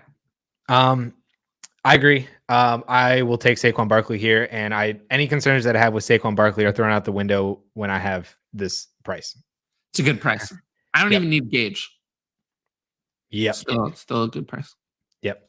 Adam, Superflex Dynasty, can you rank these quarterbacks, and if you feel okay with any as quarterback 3, Daniel Jones, Derek Carr, Jared Goff, Sam Darnold, Cam Newton, Drew Lock. Thanks, guys, and hi, Addison. What is up, Adam? Thank you for the comment. Tyler, you can go first. Well, I rank these guys, Jones, Darnold, Carr, and then I don't care because they all suck. Goff, Cam, Lock, or Lock, Cam. What difference does it make? As of today, it sounded like they were going with Lock, so I'd have Lock ahead. But yesterday they were going with Teddy, so Lock was behind. Those two. When it comes to who I'd feel comfortable with my quarterback 3, I mean, I would like it to be better, but if Daniel Jones, Darnold, or Carr is my quarterback 3, it could be worse. Goff. It could be Drew Lock. yeah. Goff, Cam, and Lock. Those are not. If I have those as my quarterback 3, I'm not happy. Unless I have like 2 top 5 quarterbacks as my top 2. I think you nailed it. I was basically just going to say move Darnold in front of Goff in the order that it's read in right here. And I'd rather have Darnold over Carr just because, again, the upside with Darnold is way more. Carr is never going to carry dynasty value again. Yeah, I do agree with that. Okay, so move Darnold in front of Carr. He's going to be a franchise quarterback, and you'll get years and years out of him, whereas Carr is just kind of Carr exists. Carr is Jared Goff 2 years ago. No, Carr is like the discount version of Kirk Cousins. It's like he exists. He's good enough that he's going to keep his NFL job. He's one of the 32 best. He's one of the 20 best quarterbacks on planet Earth. He doesn't run. And instead of being a borderline quarterback 1 like Cousins is, he's a solid quarterback 2. So he's just a discount version of Kirk Cousins in every way. Not as good in every way. So he's Andy Dalton from 2 years ago. We're just kind of waiting until the Raiders like draft someone. I think Derek Carr is a little bit better than Andy Dalton ever was, but that may or may not cause him to keep his job long term. Yeah. But I think that the NFL is a lot higher on Derek Carr than we are. I think they've shown that over the past few years, yeah. No, but I really do. I think that Derek Carr is going to be a starting quarterback for multiple years. Might not even be the NFL. It just might be Mike Mayock and I know John Gruden. When they do those surveys of NFL GMs, Derek Carr always comes out way higher than you would think. I don't know. Well, that's good then for his overall starter potential. Yeah. Even if the dynasty value might never be there. It won't be there. Should I trade Hawkinson as Superflex? Well, I can't imagine I would be in any situation where I would be like excited to trade Hawkinson.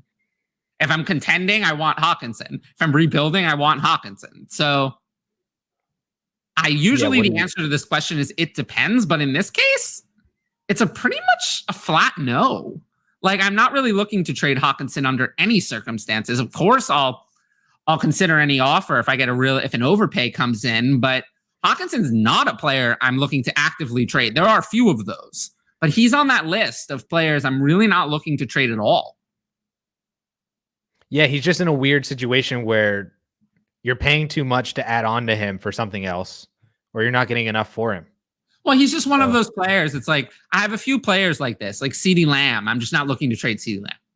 I'm just not going to be doing that. I'm probably not going to be trading, Jamar Chase. Probably not trading Kyle Pitts.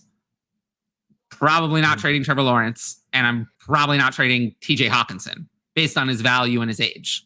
I'm just probably not trading these guys because they're going to produce anyway, and they have high value, and they're young. So these are guys I'm just probably hanging on to, no matter the situation. I like it. Matt, also for Mac Jones, great tight end. No gray. See, you had to specify. Mac Jones, no gray, and a 23 first. I'm assuming that's for Hawkinson. So Mac Jones and a 23 first for Hawkinson. For Hawkinson in a Superflex.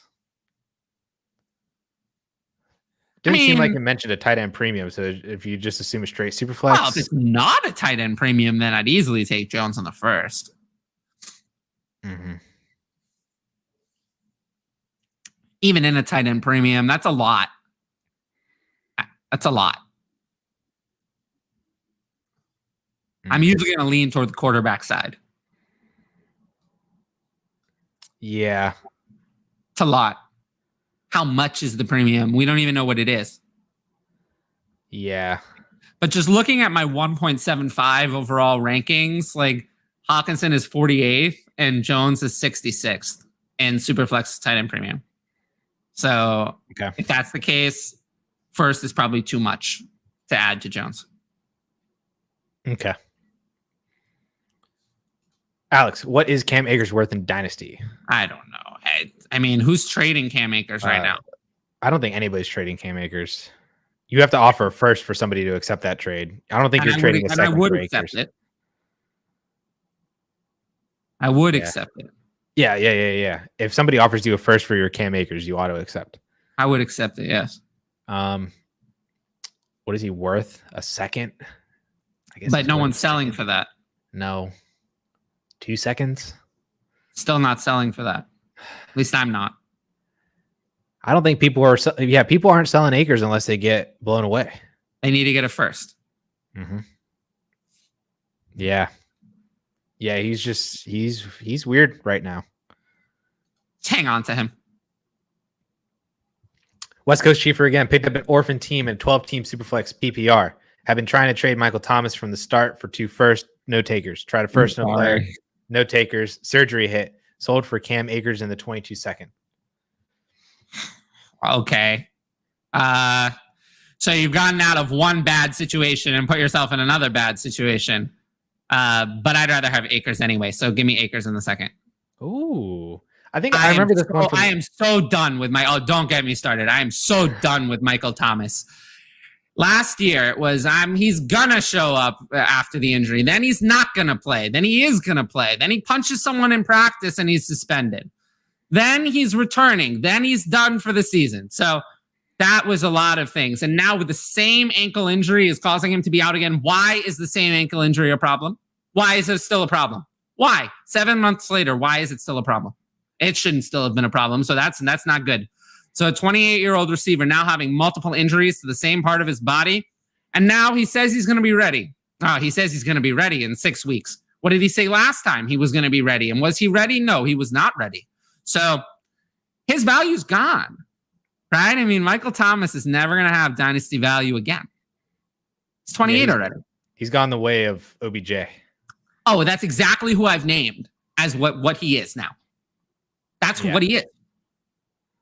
So I'd rather have Akers straight up. Look, if Akers beats the odds, he'll be worth more. He's 6 years younger than Thomas. Thomas has no value upside at all. Thomas is finished from a value perspective. He's finished. So it's just whatever Thomas gets you in terms of his production on the field.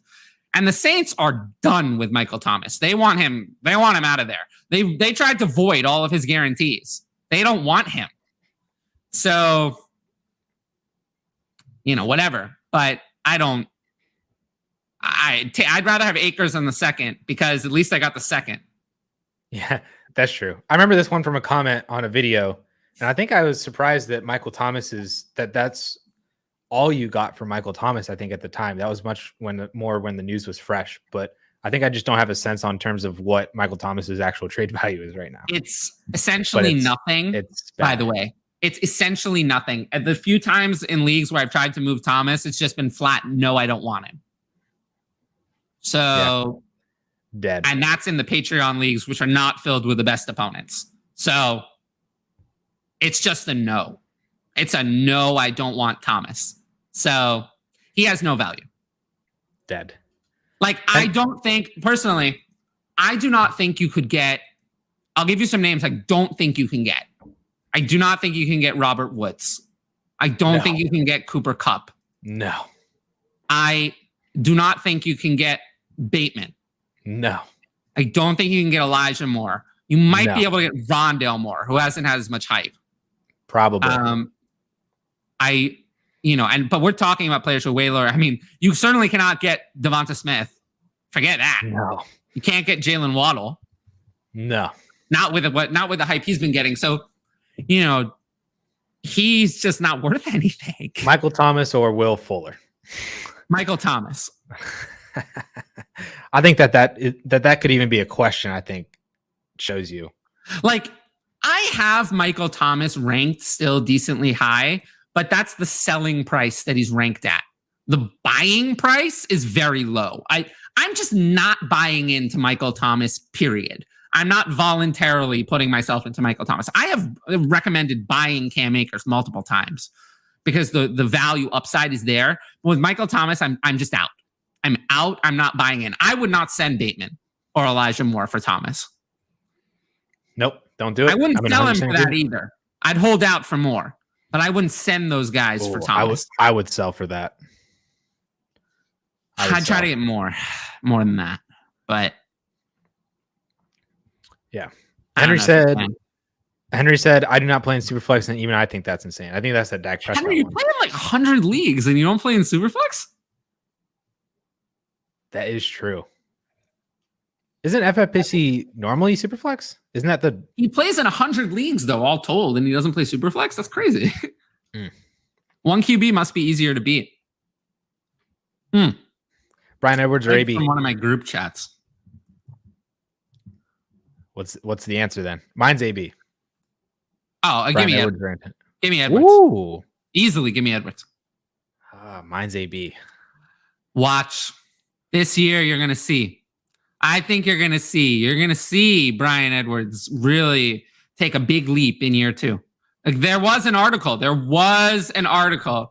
Every time that I have an idea, I always think it's time for an article because, why would I do anything else other than publish articles for the people? The people want to read these articles. So, I'll put it in the chat. They can read about Brian Edwards. There it is. So you can go read that. My opinion about why I think Brian Edwards is going to make a big leap in year 2. Tim, what's OBJ worth in picks? Nothing. Nobody wants to trade for OBJ. A second rounder. And I'm not selling him for that. So I don't like it. I don't like OBJ. I think is neither do I, but whatever. Fantasy Fanatic, would you trade ETN for Brandon Ayuk straight up? Has CMC, Saquon, J.K. Dobbins, Trey Sermon, and Miles Sanders? And absolutely not. Henderson. Absolutely not. I would keep ETN. I agree. You can find, we talked about this with Ayuk. You can find a lot of guys like him. He's great. I like him, but Ayuk's value upside is capped. ETN could be a first-round starter pick. Wide receiver 15 to like 28 is the same guy. Kinda. But like running back, ETN is still in that group of running backs that I want. Yeah. Hey, they're not really close. I mean, they're close, but like at that stage in drafts, being a round apart in my rankings is not close. Would you sell Miles Sanders for Brandon Ayuk in this situation? In a heartbeat. Miles Sanders is so bad. I don't want any part of Miles Sanders. Can't catch the ball. He was so good. He was such a good receiving back, right? I mean, he was graded out as one of the worst receiving backs, in all of football last year. He was so horrible. I watched a video. There was a video about the Eagles passing game and their drops. And I was thinking, all right, we're going to see a bunch from Alshon Jeffrey, Travis Fulgham, Zach Ertz. There were 8 in the video just from Miles Sanders, just in that one video. So I don't want any part of that. That sounds like a lot of failure. So Yeah, get Miles Sanders off my team immediately and replace him with Brandon Ayuk. There we go. Real fantasy, not even close. I think that's the Dak one. That's probably true. Isn't he a Cowboys fan? Josh? I think he's a Cowboys fan. The objective, love the Gaskin take early in the stream. People are way too confident in him, especially with the others on the depth chart and what they have done. People just want another bell cow. Calm down. I love Miles Gaskin. Yeah, people are not factoring in the risk. I think my love for Miles Gaskin comes from him helping me win a championship with his like 30-point performance last year. He helped me win a championship too against Matt Price, and I don't care. I care. I love you. I'm not biased like that. No, I love him. I'm heartless. Justin, being new to Dynasty, how do you value future draft picks? How do I value future draft picks? That's a very big question. How do I value future? I mean, I value them. I like. How do I put a number on that? They will forever be. They will forever gain value. That's true. That's such a like a big question, though. Yeah, they're nice because they're a liquid asset that will never lose value. They can never get hurt. And they're not taking up a roster spot. You know, they're just kind of there. That's true. You get to hold as many of them as you want without them getting in the way. Yeah. And they like it was funny because like at the during the spring, everybody was so into draft season, and then that's when like you want to look ahead to the next year as well, and people were like, "Man, 2022 sucks," but come 2022, those draft picks are going to be worth a lot. Them, yeah, everyone will want them. Everybody will want them. Everyone will want them. So they're nice because they're just an asset that's just kind of like imaginary until it's not, but it will never lose value. They're just, you can have as many as you want. Like Tyler said, they're not taking up roster spots. You know, you can hoard them and then flip them. Do whatever you want with them. They're fun to have. They're fun to have. Fantasy Fanatic, who dat, Tyler? Has Carson Wentz equals Mr. Glass. Mr. Glass. He is Samuel L. Jackson now. Samuel L. Jackson over Carson Wentz. I mean, that's not fair. Mr. Glass. Cut 2. Tim Patrick, Quintez Cephas, Anthony Miller. The last probably only gets week 1 to earn their spot. I mean, Anthony Miller can go. That was the first one. Otherwise, I don't know. I think I keep Cephas. I'd probably keep Cephas also. Did you see that catch? I like Tim Patrick a lot. Yeah. I really don't like Anthony Miller at all. The thing with Cephas is that there's a path to him getting targets, on that offense where Tim Patrick needs things to happen. He needs injuries. Well, no, Tim Patrick needs the Saints to pick up the phone. That as well. But Cephas has a path on his own team. All he needs to do is beat out Brashad Perriman and God, I already forget that. Tyrell Williams. Yeah. Path. We'll see about that. I would cut Patrick and Anthony Miller. Just see what you have with Cephas. If Cephas doesn't become anything, you can cut Quintez Cephas and pick up Tim Patrick in week 4 of the preseason. That's probably true. Yeah, I would do that. David, 12-team Superflex. Robbie Anderson and a second for Chase Claypool. Yes. What? Yes. Chase Claypool by a mile. Yes. Do that. Do the Chase Claypool. Uh-oh, I scrolled too far. Henry, FFPC equals 1.5 tight end premium for the normal leagues. You have to go out of your way to get in a Superflex FFPC. Do you? I thought they were. Well, I need to join more FFPC leagues then. I like one quarterback. Yeah. Do you? Not any of Henry's leagues. If I see Henry's in it, I'm not in it. But yeah, I don't want to play with Henry. I mean, I want to play with him, but I'm not going to be successful. No, I want to play against the worst opponents possible. I just moved Brian Edwards up my tier ranking sheet based on what you just said. That is the faith that he has in you, Tyler. There's a lot of pressure. Okay. I mean, A I lot of appreciate pressure. that. I appreciate that. Edwards has a ton of potential, in my opinion. Yes, he does. Yeah, I do agree with that. Team I did analytics. just write a whole article on him, so Yeah, I am aware of that. don't get him going on Miles Sanders again. Okay. Yes, sir. I think he is a Cowboys fan. I think that's Cowboys what we're. fan. Yep. Ed broke out at age That's Edwards, yeah. 18, third round draft capital, 30% target share in college. Speaking the analytics love, it injects into my veins and gives me energy. Yeah, you're the most analytics of any of my co-hosts. I appreciate I'm already at co-host level now that I have surpassed and taken on Cal's role tonight already. My red LED light died. That's sad. 2023 over 2022 for draft classes. Do you agree with that? I mean, yes, but I'd still prefer to have a 2022 first over a 2023 first. I don't like waiting. Yeah. 2023 might be one of those classes that we hype up a lot and then like half of them stay and then 2024 becomes the class. You never know. But 2020 lived up to the hype and 2019 was disappointing.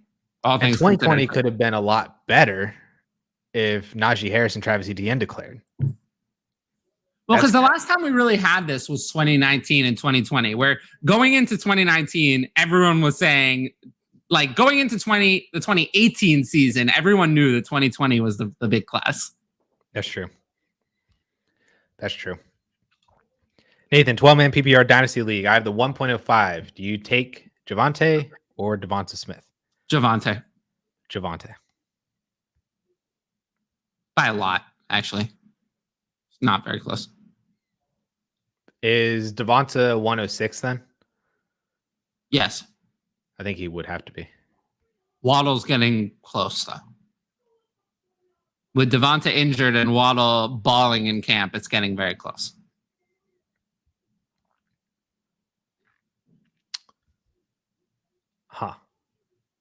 Javonte Williams, though, is the answer for 1.05. Oh, easily. Yeah. I think that's a tier break in one quarterback leagues for sure. Is 1.05. That's correct. Yeah. It's a tier break from Javonte Williams down to Devonta Smith. Yep. PJ, how do you guys feel about Terrace Marshall? A lot better than I did 2 months ago. Oh, do you? There's hype that Terrace Marshall is going to take over Robbie Anderson's job this year. Do you believe There's that? a lot of hype about that.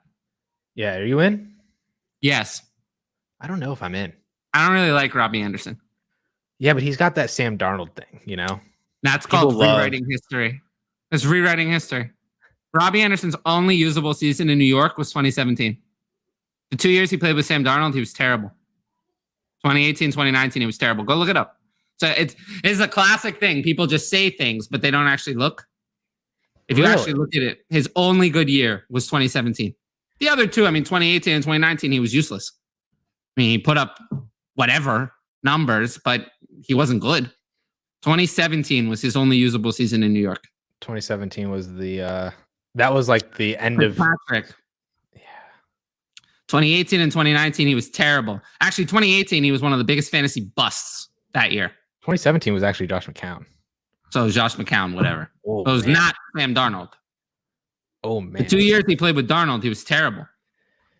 2018 was Sam Darnold's rookie year. And he was not good in that year. Yikes.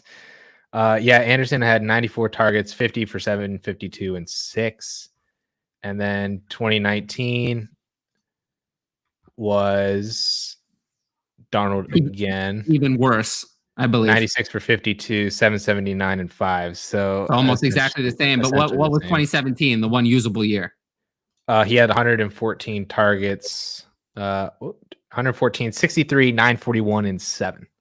Okay, so a lot better, right? So the one usable year was 2017. The other 2 years, he was a whatever player. 2018, he was like the biggest fantasy bust that year. People expected him to make a big leap, and he just fell flat on his face. So people just look back and think, oh, he played with Sam Darnold, but he wasn't good with Sam Darnold. His best year was 2020. Yeah, that's for sure. With Teddy Bridgewater. With Teddy. So I don't know why we think going to Sam Darnold, who he was terrible with, is going to be an upgrade. His only 2 good years were without Darnold. But people just don't think about it. They just say, oh, Darnold, Anderson, and they're just done. But they don't actually go and look. Could you make the Adam Gase argument because 2017 was Todd Bowles? I guess, but what 2018 was also Todd Bowles. Gase was 19 and 20. You are also correct. Yes, I know. I didn't even have to go look it up. I just vet. Gosh, looking at these teams are awful for the New York Jets. Right, but this is what I'm saying. Robbie Anderson, I am tired of hearing the narrative that Sam Darnold is going to fix Robbie Anderson when Robbie Anderson's outside of his rookie year where he did very little. Out of his 4 seasons that he played, the 2 good ones are the ones he did not play with Sam Darnold, and the 2 bad ones are the ones he played with Sam Darnold. Like, at least people should get the facts right. You know, you make whatever decision you want, but at least get the facts right. Those are the facts. I'm feeling a YouTube short coming my way. Do it. But I am in on Terrace Marshall. Terrace Marshall is rising in my redraft rankings. He has not overtaken Robbie Anderson just because betting on a rookie to produce in redraft is tough. But for this year, I have Robbie Anderson all the way down at wide receiver 49. So I'm completely out, essentially. I hear people having him in the 30s. I have him at 49. So I'm totally out on Robbie Anderson. I have Marshall at like 61. So I'm not expecting much for this year, but Marshall's rising in my dynasty rankings. He's entered the top 100 players in dynasty, and he's actually just moved past Adam Thielen. Yeah, I would do that. Yeah, and Will Fuller. Like that.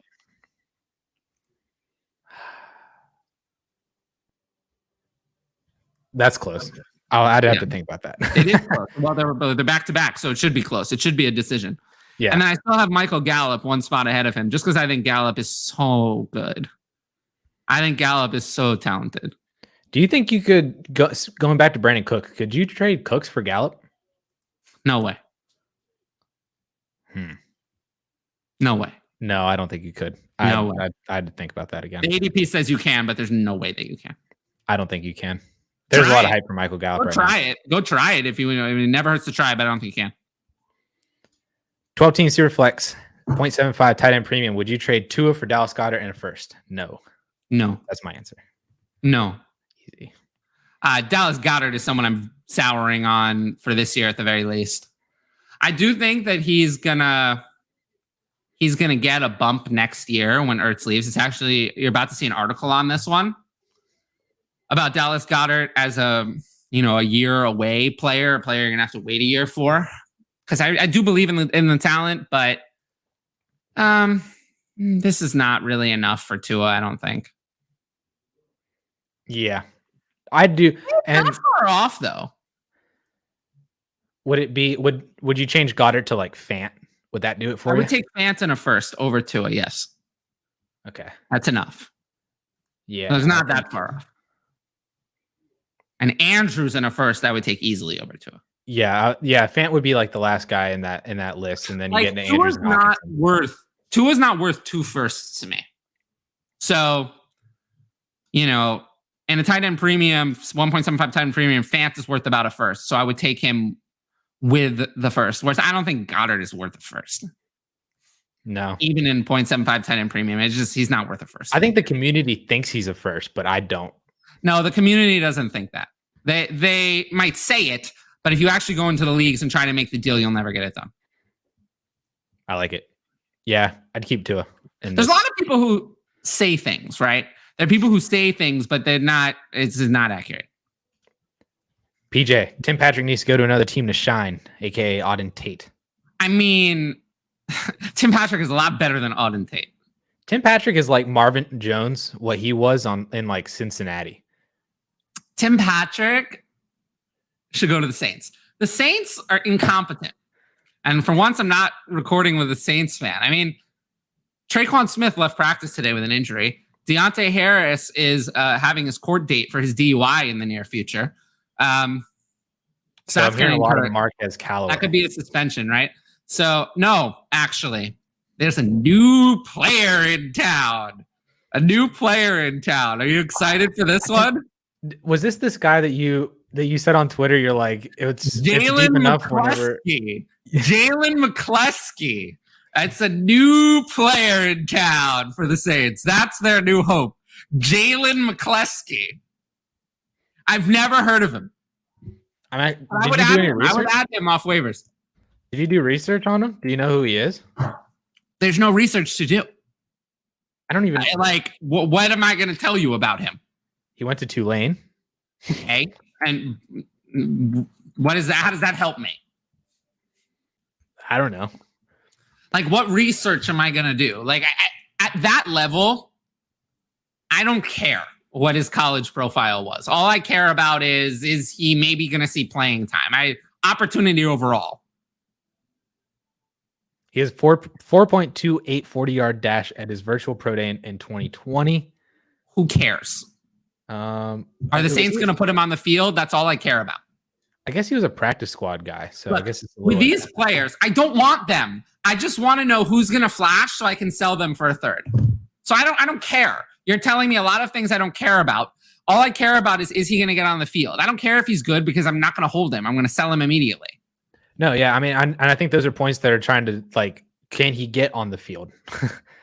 Right, but I don't think any of this matters. All I care about for can he get on the field is, does the beat reporter say that he's running with the first team? Does the beat reporter say that he's getting time in practice? Because that's, at this level, for this kind of a nobody, that's going to tell me more about whether he's going to get on the field than his 40-yard dash time. I don't, for some nobody, I don't care about his 40-yard dash time. I just want to hear about, are they giving him reps? This is why I do all this research into who's getting reps and who's not, who's getting on the field, who's not, who's doing what in camp and who's not doing what in camp. So, because that's going to tell you more at this level. Like, I just don't have time to look up a prospect profile on Jalen McCluskey. And even if I did, what would I tell you about it? He went to Tulane and runs this is why we allow the reporters to do the work for us. That's their job. We do.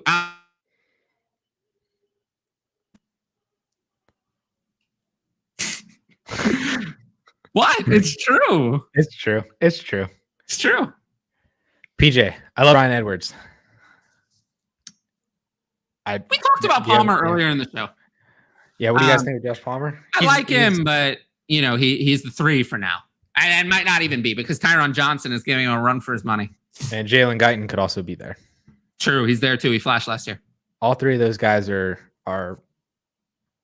in there. Alex, how many second-round picks would entice you to sell Allen Robinson? I'm trying to buy, and I have 4. 10-team Superflex start 9.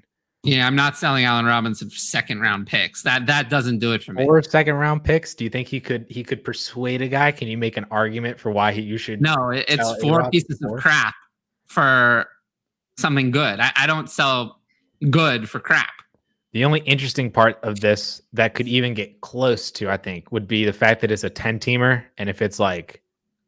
And it's a 10-team Superflex. So speaking from someone who plays in a 10-team Superflex, because that's my home league, 2.01 was like Mac Jones this year. Right, but I want to do better. I want to get a first. Where's my first? Yeah. Can't hurt to try it, I think. He's trying to get Allen Robinson. So offer it. Well, then just offer 2 seconds and hope for the best. No, I don't think you're getting 2 seconds. Well, why don't you try it? Go 2. And then he says, no. How about 3? I've done this before. And anyone who's ever played with me knows that dealing with me is like hell. I gotta try. We gotta get in the league. I don't make any friends when I play in dynasty leagues. We gotta get into a league together. We should do it. That will never happen. There's 0 chance of it. I have not joined a new league in a long time. Yeah. I say no to I don't have time. I don't have time. I just got a new patron today. Like, I think I'm up to managing about somewhere around 50 Patreon teams. I don't have time to play leagues. What does playing in a league get for me? Nothing. I don't have time. Yeah. Yeah. The people would rather me write articles, right? The people would rather me be on this show and help them with their leagues through Patreon than play my own, right? Nobody wants me. What good does it do if I'm just sitting there doing my own league? That's time I could be spent helping someone else. So I agree. I'm never going to put my heart into my own leagues again because I care much more about helping other people. So that's why I don't join leagues anymore. My heart's just not in it. Fantasy Fanatic, I got offered Miles Sanders for Deebo Samuel today, actually. This is probably going back to the Ayuk conversation. Miles Sanders is worth way more than Deebo. I do agree with that. Yeah, so you're taking Miles Sanders here. Yeah. Miles Sanders for Deebo. And yeah. And then flip Miles Sanders for Brandon Ayuk. And that's something you could do, I think. Yeah, I would like to do that. But I would sell Sanders after getting him, but I'd much rather have Sanders than Deebo. Yeah. Deebo doesn't do anything for me. I don't think that passing offense is going to support three people. So, and I'm so high on Ayuk that I'm going to have to be out on Deebo. Yep. PJ, isn't Waddle limping around the field? Or clearly not, because he's burning everyone in practice. So no, I don't think he is. Yeah, I saw a video of him running like a drag or like good today. Drag route. He was good today. They said he was good today. So no, he's not. Waddle's moving up. Around the field. He's moving up in my redraft and dynasty rankings. I'm all in, and I'm starting to come around to the possibility that Tua could be better. He looks better. He's looked better the last week and a half and 2 weeks. He actually looks okay. He doesn't look hurt. That's the thing I wanted to see. He looked terrible in the first week, but he looks better now. So that's something interesting to keep in mind. Deebo for Sanders. We answered that already. Sanders. Yeah. Sanders. Robbie Anderson is way overrated. Yep. I agree with that. I'm in it now. Went and got Ham Hawk 22-second for Mike Evans. How'd you get that?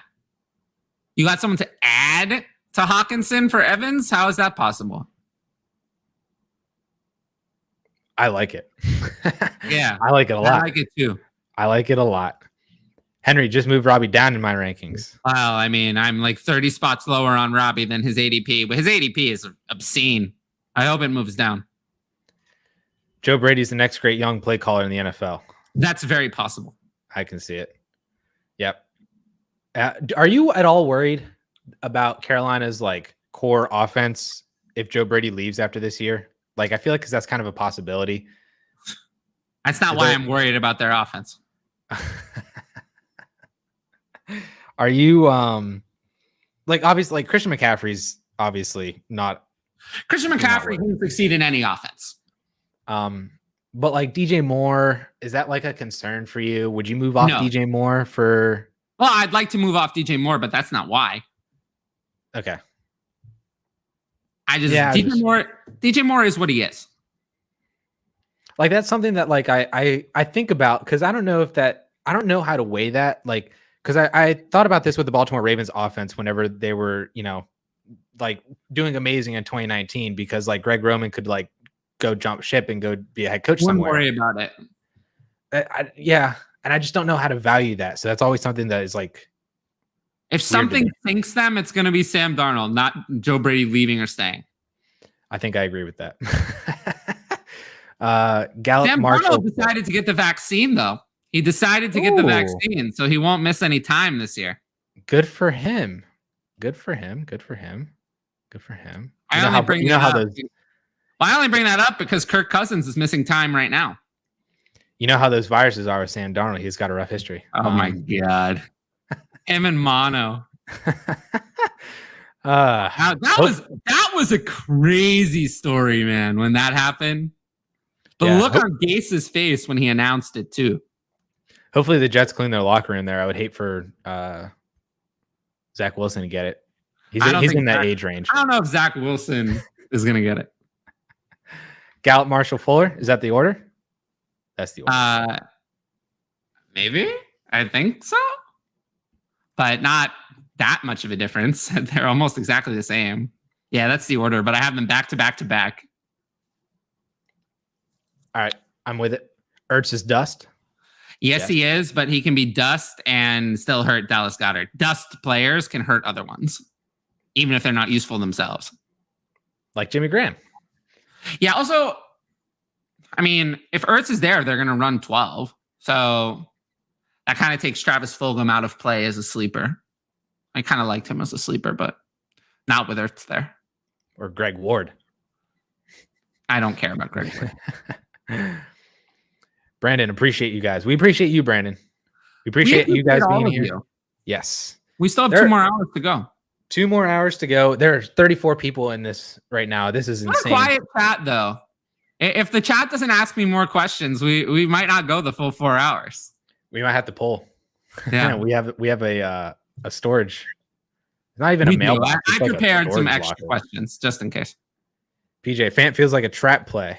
Trap based on what? Like trap based on, I mean, third option. If a trap, look, there are people who say ridiculous things like Noah Fant is going to be top 3, and they can, they say ridiculous things like that. And then if that's what you're expecting, then he's a trap. Sure, if you're expecting that, right? I mean, that's not going to happen. But if you're expecting him to be a mid tight end 1 and to be fine and good and useful for your fantasy team, but not a difference maker, then no, he's not a trap play. And he's young. So he's young, he has first round capital, and he's going to be usable. So I don't. More than you can say for like all but 6 or 7 other tight ends. Right. So it's like some teams in your league would want Noah Fant as their tight end. There are 12 teams, but like 6 usable tight ends, 6, 7 usable tight ends. So yeah. The guy who's praying Jared Cook becomes something. But there are people who say ridiculous things like Noah Fant is greater signed TJ Hawkinson, or Noah Fant is going to like have a top 3 season this year, or he's going to be the next, breakout star tight end. There are people who say things like that. And I think those people are living in a dream world. Personally, I think they're living in a different universe from the rest of us. But at his current price, he's not a trap play at all. He's actually a value. I like it. Saints are a mess. Yes. Oh, yes, they are. The Saints, for some reason, people still think the Saints are going to like win a bunch of games. They're going to win a bunch of games. How are they going to do that? How are they going to do that? With what offense? How is the offense going to move? People tell me, oh, Sean Payton will figure it out. He's a great coach. Really? If the players all suck, how can the offense move? You have no quarterback. You have interception city, and you can't throw. And then you have no wide receivers. There are no wide receivers. No good quarterback. And you have a completely unproven tight end. And then you have Kamara, and that's it. You have Kamara, and that's it. Nothing else.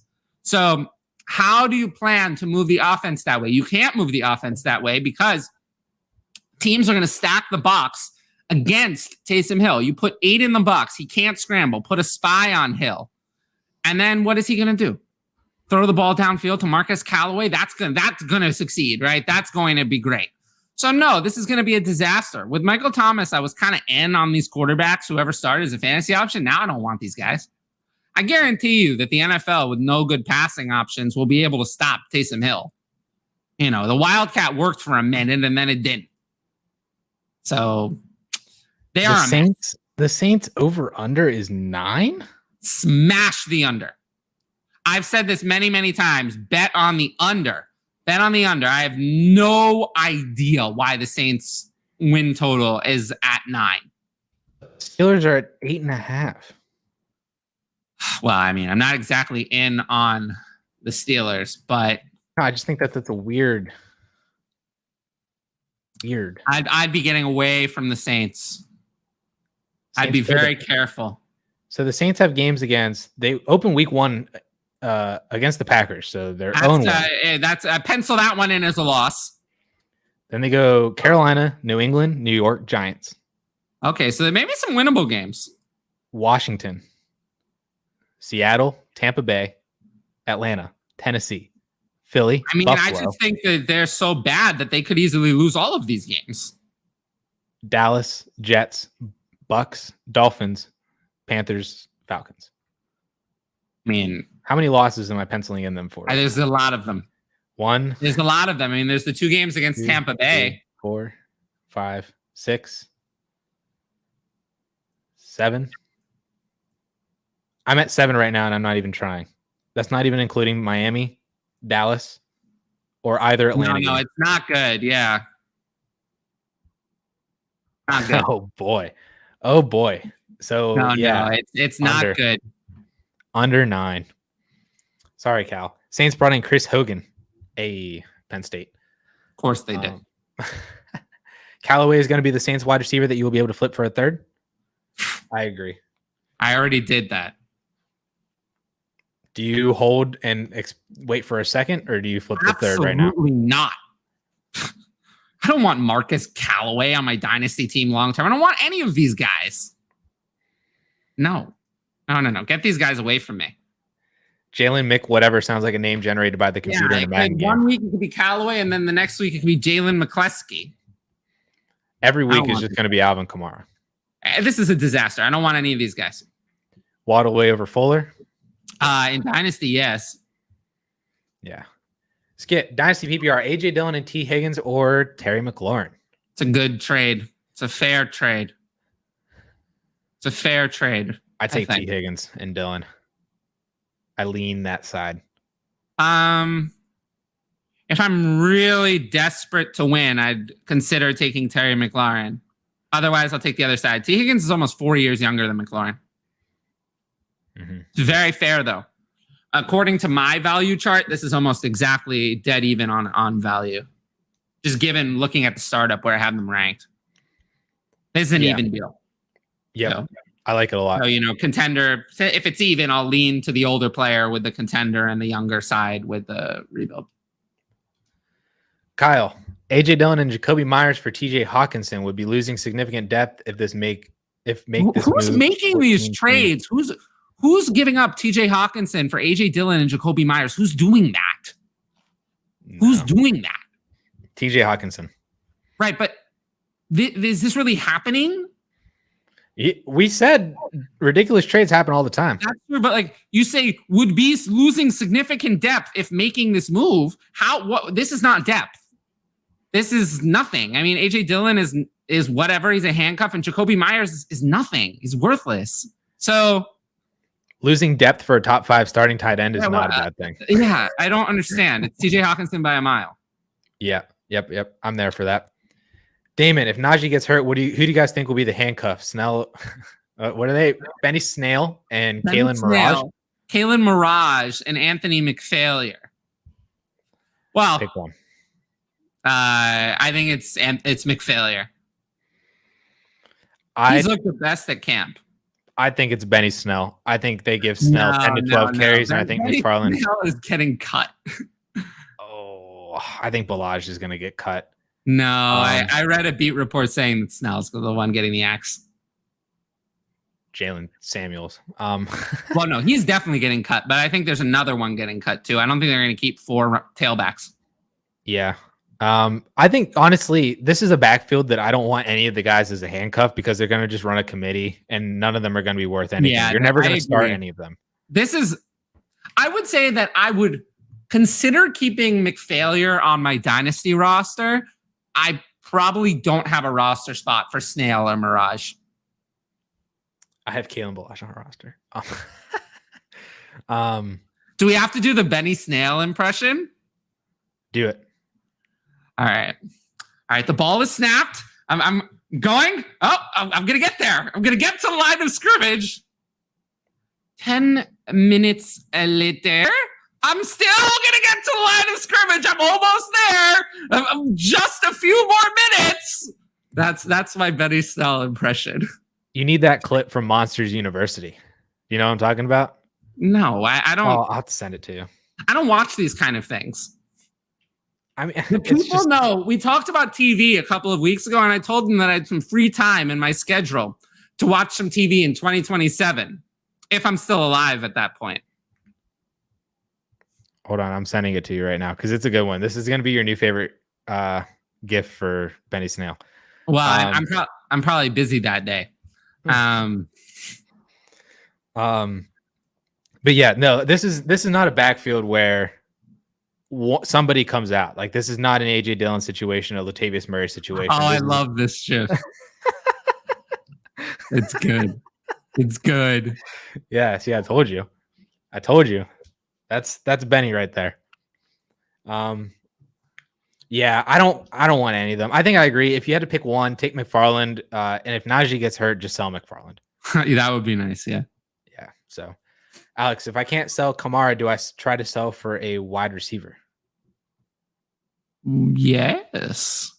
I'd try to sell him in a lot of different ways. Yeah.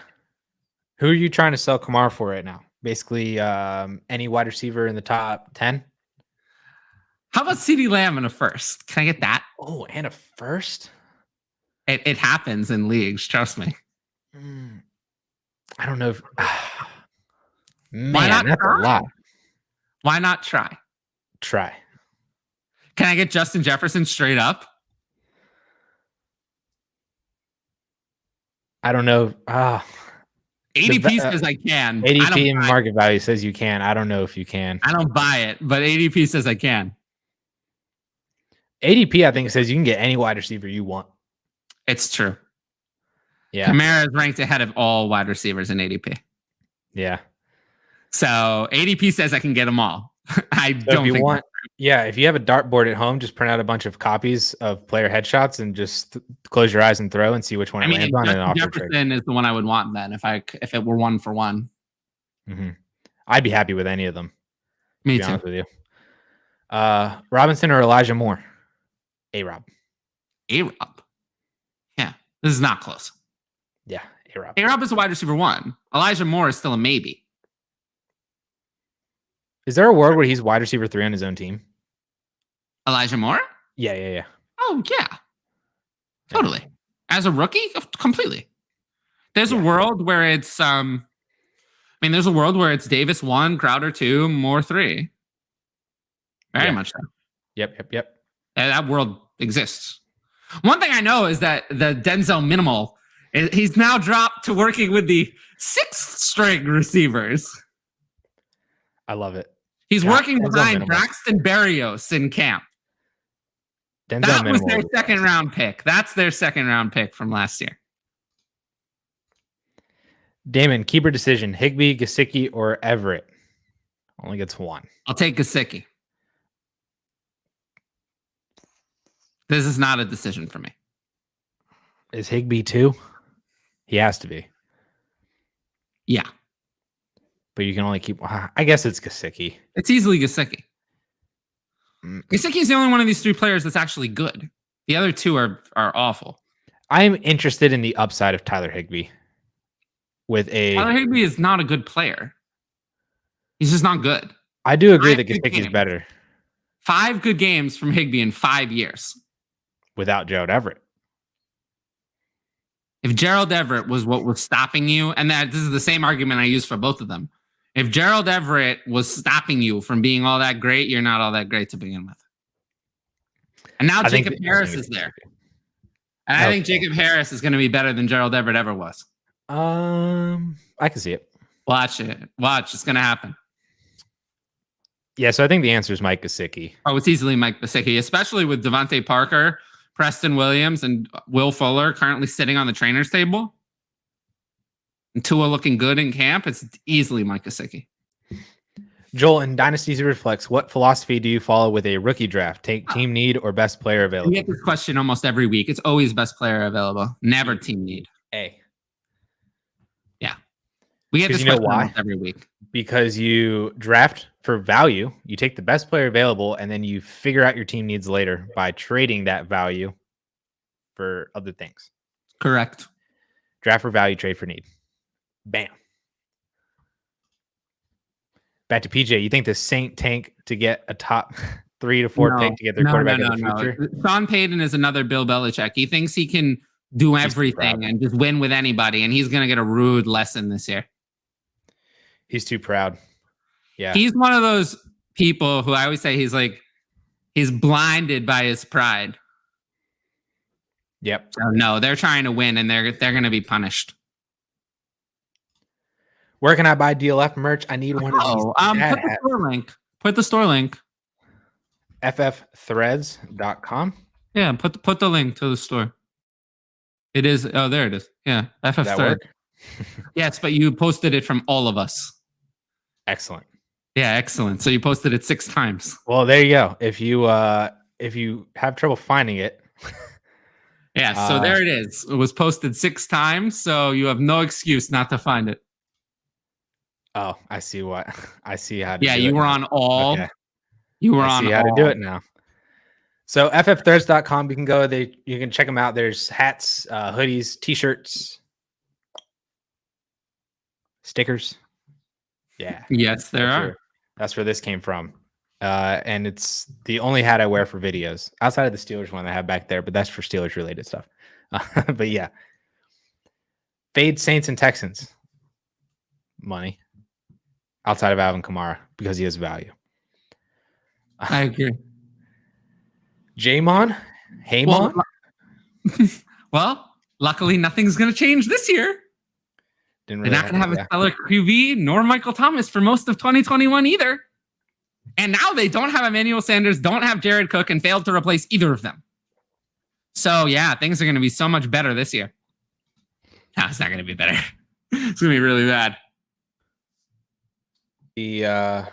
How were they? Well, I mean, that's the other thing, too. So they were 12-4 last year. They finished first in the division. The problem with that is that the NFL schedule says now you are going to get a harder schedule next year because parity. Right. But that's not the point. The point is that they lost pieces everywhere and replaced none of them. Well, that's what I'm saying. So the team got worse overall. And then the NFL is saying, here's a schedule that matches what you did last year with the team that you had last year, but the team got worse. So this is just really bad. This is the same situation with the Steelers. Right. But this team is going to be horrible. Yeah. And they have a bad schedule. I still think that Drew Brees, whatever he was last year, is better than what Winston or Hill will deliver. Those two. I mean, you want 30 interceptions? It depends on what Jameis Winston you get. Like the first half, Jameis Winston, Drew Brees is going to be better, but second half, Jameis Winston. Which part of Jameis Winston's career has actually led his team to any victories? None. So what is it going to be? A completely new person? I don't think so. He has LASIK now. Whatever. I was in on Jameis Winston for fantasy when Michael Thomas was there, but without Michael Thomas, he has nothing. Winston is not going to create something out of nothing. Winston was good at working with really good receivers and getting them the ball, but he's not good at just whenever you let him operate outside of structure and just do his own thing, that doesn't go very well. So This is not, if it's Winston, it's going to be a disaster. If it's Hill, it's going to be a disaster because they're literally just going to be able to stack the box and be like, they're going to do what they did to Mitch Trubisky in Chicago and just be like, throw, beat us, throw the ball. You can't, they won't be able to throw the ball. Going to Atlantic City this week, I'll have to drop some money on the Saints under. If it's at 9, that would be the biggest bet I would make of any bet right now on the Saints under. Yeah. Yep. I'll be back in betting territory in a few days as well. So I would set it at 7.5 personally. Yeah. 7.5 to 8, somewhere in there. Yeah. I'd set it at 7.5. Sundance Kid Cassidy. Love it. Out of Jacob Harris, Larry Roundtree, and Jalen Darden, who would you draft in a one quarterback league? Receiving yards are worth 0.2, rushing yards 0.1. Receiving yards are worth 0.2? That's a lot. That's a one big for difference. 5. Yeah. You realize that like over a season, 1,000 yards, that's like 200 points instead of 100. So forget running backs. That anyone who catches the ball. So I would take Darden first, and then Harris and Roundtree last. Yeah. Wow. 0.2? That changes that changed everything. Holy crap. Right. And also remember that Roundtree is paired with Eckler, so he's not going to get any receiving yards. He's only going to get rushing. So, yeah, it's... I'll take Harris, Darden, Roundtree, because if receiving yards are 0.2, then if Harris is what I think he's going to be, he could be a big, big upgrade. The point is don't take Roundtree. The point is don't take Roundtree, yeah. Does the answer change? Any receiving work. Does your answer change in a normal league? Well, in a normal league, I have them ranked Roundtree, Harris, Darden. Yeah. Yep. But in this league, I'm never flexing running backs. Only flexing never. You can't. I don't want someone like Roundtree. Yeah. So Kamara ASAP, absolutely. More over all Jets wide receivers. In Dynasty, of course in Dynasty, but rookies don't always. Corey Davis is going to lead the Jets in targets this year. Mm-hmm. I'm relatively comfortable with that. Yeah. I feel good about that as well. Grant just got Brian Edwards a 22-second, a 23-second for Mike Williams, Anthony McFarland, and a 24-second. Well, McFailure is completely worthless. So, he doesn't really impact my thinking. Edwards and Williams is kind of a pick-em to me. I like Williams' upside a lot for this year, but he's 4 years older and has an injury history. So let's say that's a pick-em. So, yeah, then the Edwards side. Easily. I feel like you could have gotten a little more from Mike Williams. No, you couldn't have. There's hype, bro. There's hype. Not. No, there's people. This is another one. People say there's hype, but then when you try to trade him, there's not. Like, is this not hype? You're not getting. This is a great return. I do like the seconds from Mike Williams. I will do that. Yeah, this is a great return. You did very well. So, yep. Edwards side by a mile. Sell Gaskin ASAP. Miami didn't pick up his option and drafted Hunter Long. Oh, Gesicki, okay, but not the thing Gaskin. about Gesicki, though, and this is what I've said about Gesicki. I wrote an article about Gesicki. The people could read the article. It will come out at some point. It will come out tomorrow. The article will come out tomorrow where I talk about Mike Gesicki. So the people want to read that, right? You want to read that. You want to read my article about Mike Gesicki. So basically what I say is that he's there. He's fine. He's okay. Mike Gesicki's either going to re-sign with Miami on a relatively big deal, or he's going to go somewhere and be a significant piece of their offense. So he's probably going to be the third receiving weapon on whatever team he's on. And he's going to be a low-end tight end one for many years. So that's what he is. Oh. What happened to Addison? My battery died. Oh, my God. This is the problems with having an actual camera. Hold on. Changing. I thought I had. While Addison is taking care of that.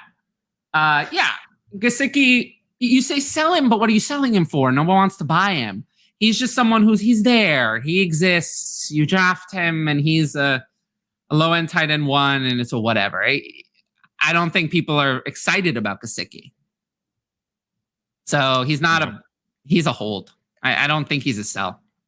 Yeah, he's just going to be a perennial tight end.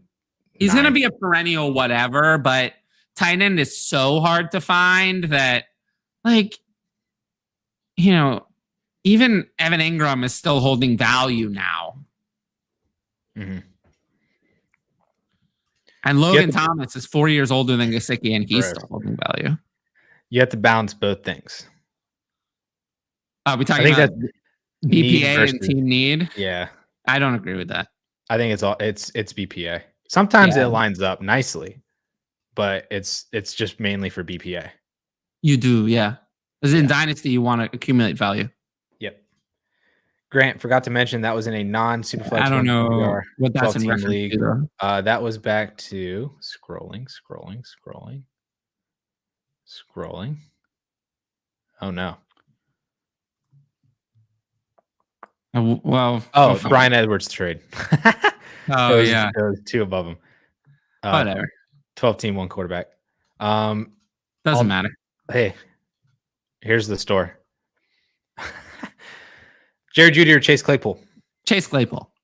Oh, so I posted a YouTube video actually on this exact subject. Why? Do you think that's a coincidence? I don't know. Why? Maybe someone watched it and asked the question. Maybe. Well, if they actually watched it, I picked Jerry Jeudy. So, yeah. I thought the people would know that I would pick Chase Claypool, right? I don't know. You really like Jerry Jeudy too. I do really like Jerry Jeudy. Yeah. I picked Jerry Jeudy in the video. So it's an ADP Dynasty battle. And you can go check that one out. It literally has Jerry Jeudy and Chase Claypool on the thumbnail. It was from a couple weeks ago. The people should listen to me, though. I don't think you are wrong. The answer is yes. I agree. But I'm wrong sometimes. It happens every once in a while. I mean, Jeudy or Claypool. I think the answer is yes. Right. I think it's close, but they're both values at their ADP. Yeah. Grant, I just realized Carson Wentz continues to doom the Eagles because Indy won't have to give them the conditional first-round pick. You just realized this? Yeah, it's 100% true. Yeah. Although I don't think it's so much of a doom because if No, it is a doom. Indy sold because this was kind of what they were like. Yeah, like imagine if they had Wentz now. If they didn't trade and they had Wentz now, this would be a disaster. At least they have a second and a third. The Eagles are a dumpster fire. Yeah, but at least it's a second and a third. Sure. Yeah. So, but yeah, look, I would have said that you needed a first to take Carson Wentz away. So I think anything is good. Yeah, but yeah, no. Carson Wentz on his previous contract was worth negative. Personally, I really do. He was like Brock Osweiler. It was like Jared Goff, who was included like as negative. Like I think Carson Wentz at his price of what he was being paid was worth negative picks. That contract was so big and so onerous that it was worth something to get rid of it. It was that bad, in my opinion. So, they're still better off with whatever they got and getting that off their books. Remember that Indy still owes Carson Wentz $20 million guaranteed for 2022. Yikes. $20 million they cannot get out of. So keep that in mind. How much are you fading Jonathan Taylor given Nelson and Wentz? We started this at the top of the show. So before all of this happened, Jonathan Taylor was my running back. Like at one point, the highest I ever had him this year was running back 6 for redraft. Now he's running back 8. And I think that's where it's going to stop in redraft. In Dynasty, I didn't move him. So Taylor or like Antonio Gibson for 2021? Taylor. Dobbins, Swift. Taylor. Najee. Taylor. Aaron Jones. Taylor. Eckler. Taylor. Kamara.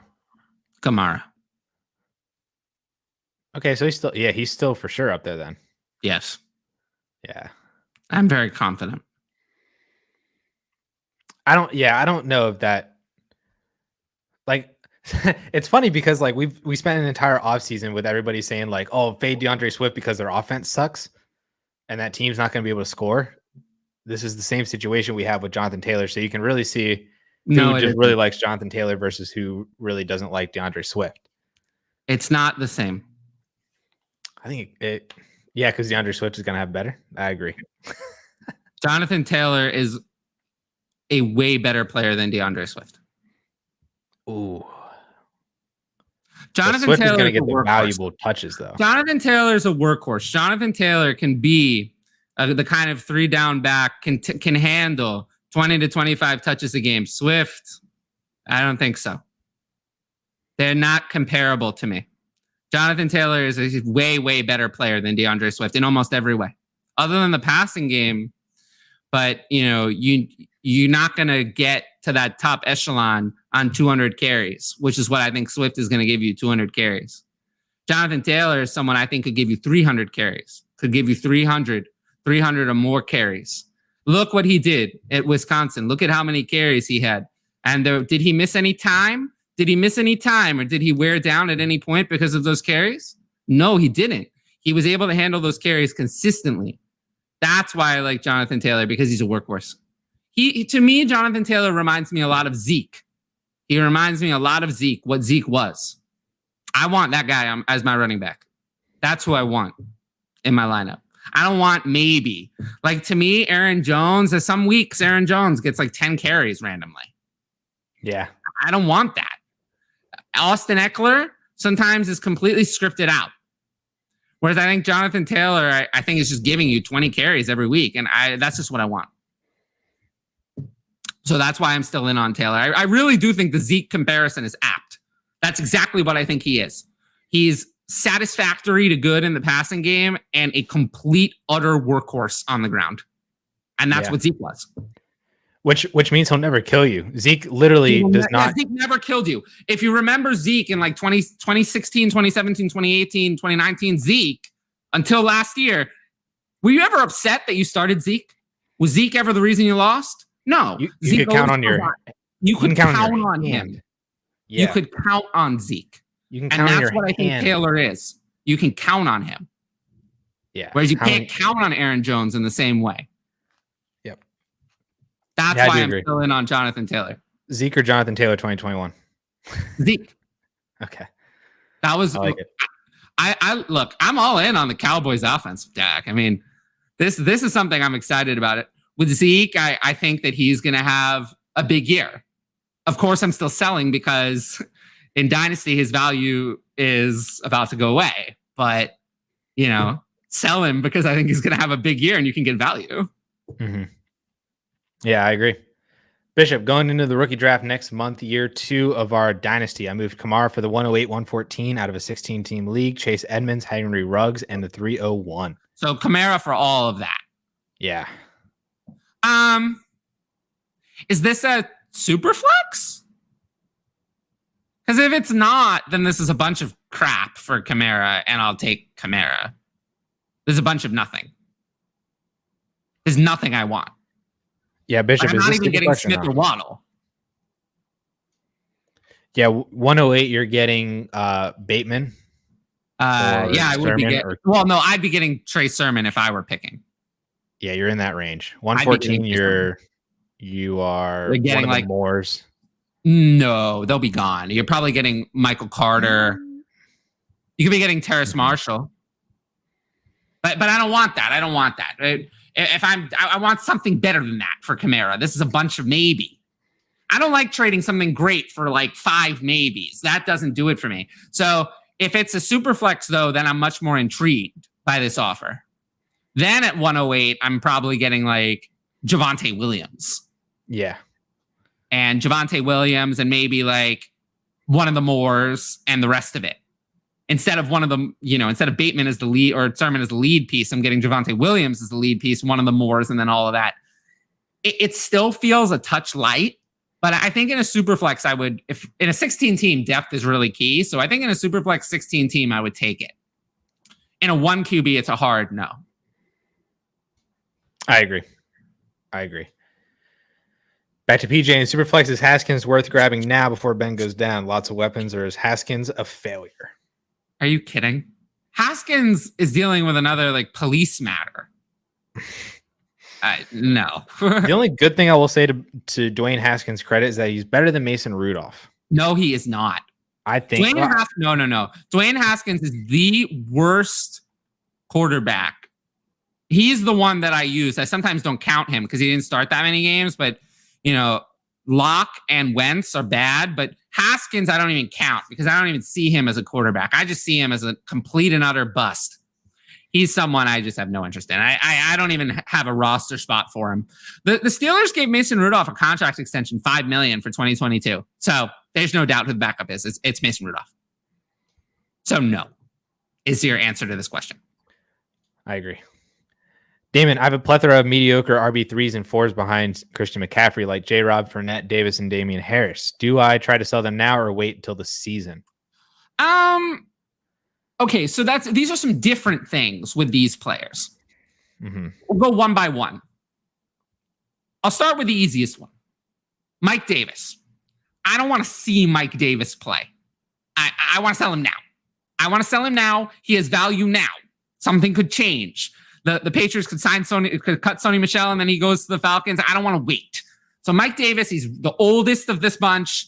I don't need to see him on the field. I just want to sell him now, take what I can get, and be done with Mike Davis. He's someone, even in a contender, I don't want Mike Davis. So I'd like him off my team immediately.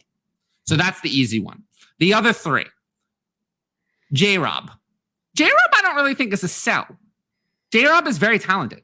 J-Rob is someone, he's very talented, undervalued, and he may get out of this situation at some point and go to another team, or he'll continue to provide flex value. So J-Rob's not really a sell now or later. He's a hold. He's not someone I'm selling. Not to mention if ETN gets hurt, J-Rob is like... gets hurt, yeah, he could have... We saw him be an RB1 last year, so he could do it again. Yeah. Yep. So J-Rob is not someone I'm selling. So that brings us to Fournette and Damian Harris. Fournette, I'm kind of out on Fournette. I'm out on Rojo, but I'm more out on Fournette. I'm out on them both. I'm completely out on Rojo because he's more expensive, but I'm not in on Fournette either. It's not like I want Fournette. I think Giovanni Bernard is just going to completely kneecap cut these out by the knees, these two completely, and make them both completely worthless. Fournette and Jones. Kneecaps? No, it's basically that's like a thing. You cut someone off at their kneecap, or whatever. I don't know what the saying is. This is not what they pay me for. But they don't pay me to make up jokes. But Fournette, I don't want to see it. There are some people who still think he's going to be the starter and like it's going to be in the playoffs. That's not going to happen. He's just going to be another annoying thorn in the side of Rojo and, along with Gio. So Fournette is someone I just look to get off my team immediately because I think once you see it in the season, you're not going to be happy. And then Damian Harris is a stronghold for me. I think once you see him come out as a starter week 1, which is going to happen, by the way, or Sony Michel gets cut, the value will go up, and then I would like to sell. If Damian Harris is not going to ever be a workhorse, so if his value goes much higher than what it is now, he'll become an automatic sell, and I'll look to get him off my team. So I think I covered all the players. Do you disagree with any of that, or do you have anything else? No, I think that's it. I think the most important one was Damian Harris for sure. He's the one that you need to hold right now because if/when Sony Michel gets cut, that's a value spike because that's like solidifying his role as the 2-down back. Well, and it's funny because it really shouldn't give him a value spike. No, it should give Ramondre Stevenson a value spike, but Ramondre Stevenson has been nowhere to be found at camp. He's sitting on the NFI list right now. Yeah. So no, I think that was perfect. With Damian Harris, you're holding to sell. With J-Rob, you're holding to hold. And with Fournette and Davis, they're sells immediately the second I can get them off my team. Yeah. No, that was perfect. I agree with everything. But I don't like any of these players, really. Other than I have a little bit of a soft spot for J-Rob. I like J-Rob. He's the kind of guy I'd like on my team. I completely agree. He's also the kind of guy I would like on my team as like my running back 3. Yeah. Claypool is way overrated, especially in Dynasty. I don't think everyone rates him as highly as I do. He's polarizing. He is. I think he's overrated for redraft, but not for Dynasty. I think most people have, but I'm not that high on him in redraft. I have Deontay ranked the highest. And you want to know where I have him in redraft? Do you want me to read the Juju Smith-Schuster redraft ranking? No, not really. Well, good. In that case, I'm definitely going to read it. So I have Deontay Johnson in redraft at wide receiver 21. How does that sound? I think that's his ADP. That's around about where his ADP is. You think that's about right? Yeah, I think that's good. Okay. I have Chase Claypool at wide receiver 25. Also think that's good. It's about right? Juju, let's scroll. We're scrolling past DJ Chark. We're scrolling past Devonta Smith, Jalen Waddle, Antonio Brown. We finally found him at wide receiver 40. That's disgusting. No, I think it's about right. I don't like that. I'm pretty sure I heard on the Fantasy Pros podcast that one of their analysts had him at wide receiver 56. No. He was a top 10 wide receiver the last 12 weeks of the season. Yeah, I like my wide receiver 40 ranking. I think that's about right. He comes in right between Debo and Tyler Boyd. Stop. I think that's about fair. I think it's a little optimistic. I've been moving him down my rankings.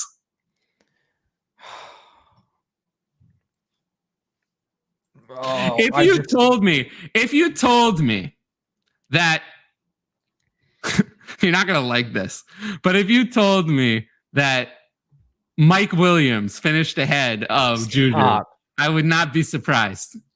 Would you be surprised if Juju finishes a wide receiver 2? Yes. Like if he was wide receiver 19, would you be surprised? That's his ceiling to me. So not that surprised, but that's his ceiling. By the way, I think that both Deontay and Claypool's ceiling is about wide receiver 6. I will agree with that as well. I think Juju is in the top 15 ceiling, but I think Juju's ceiling is around what you said, wide receiver 19. That's actually about what I would say. I think last year that's what he finished. And I think last year's about the best case scenario. Because I think Ben's not going to get better. I almost had 100 receptions and 9 touchdowns.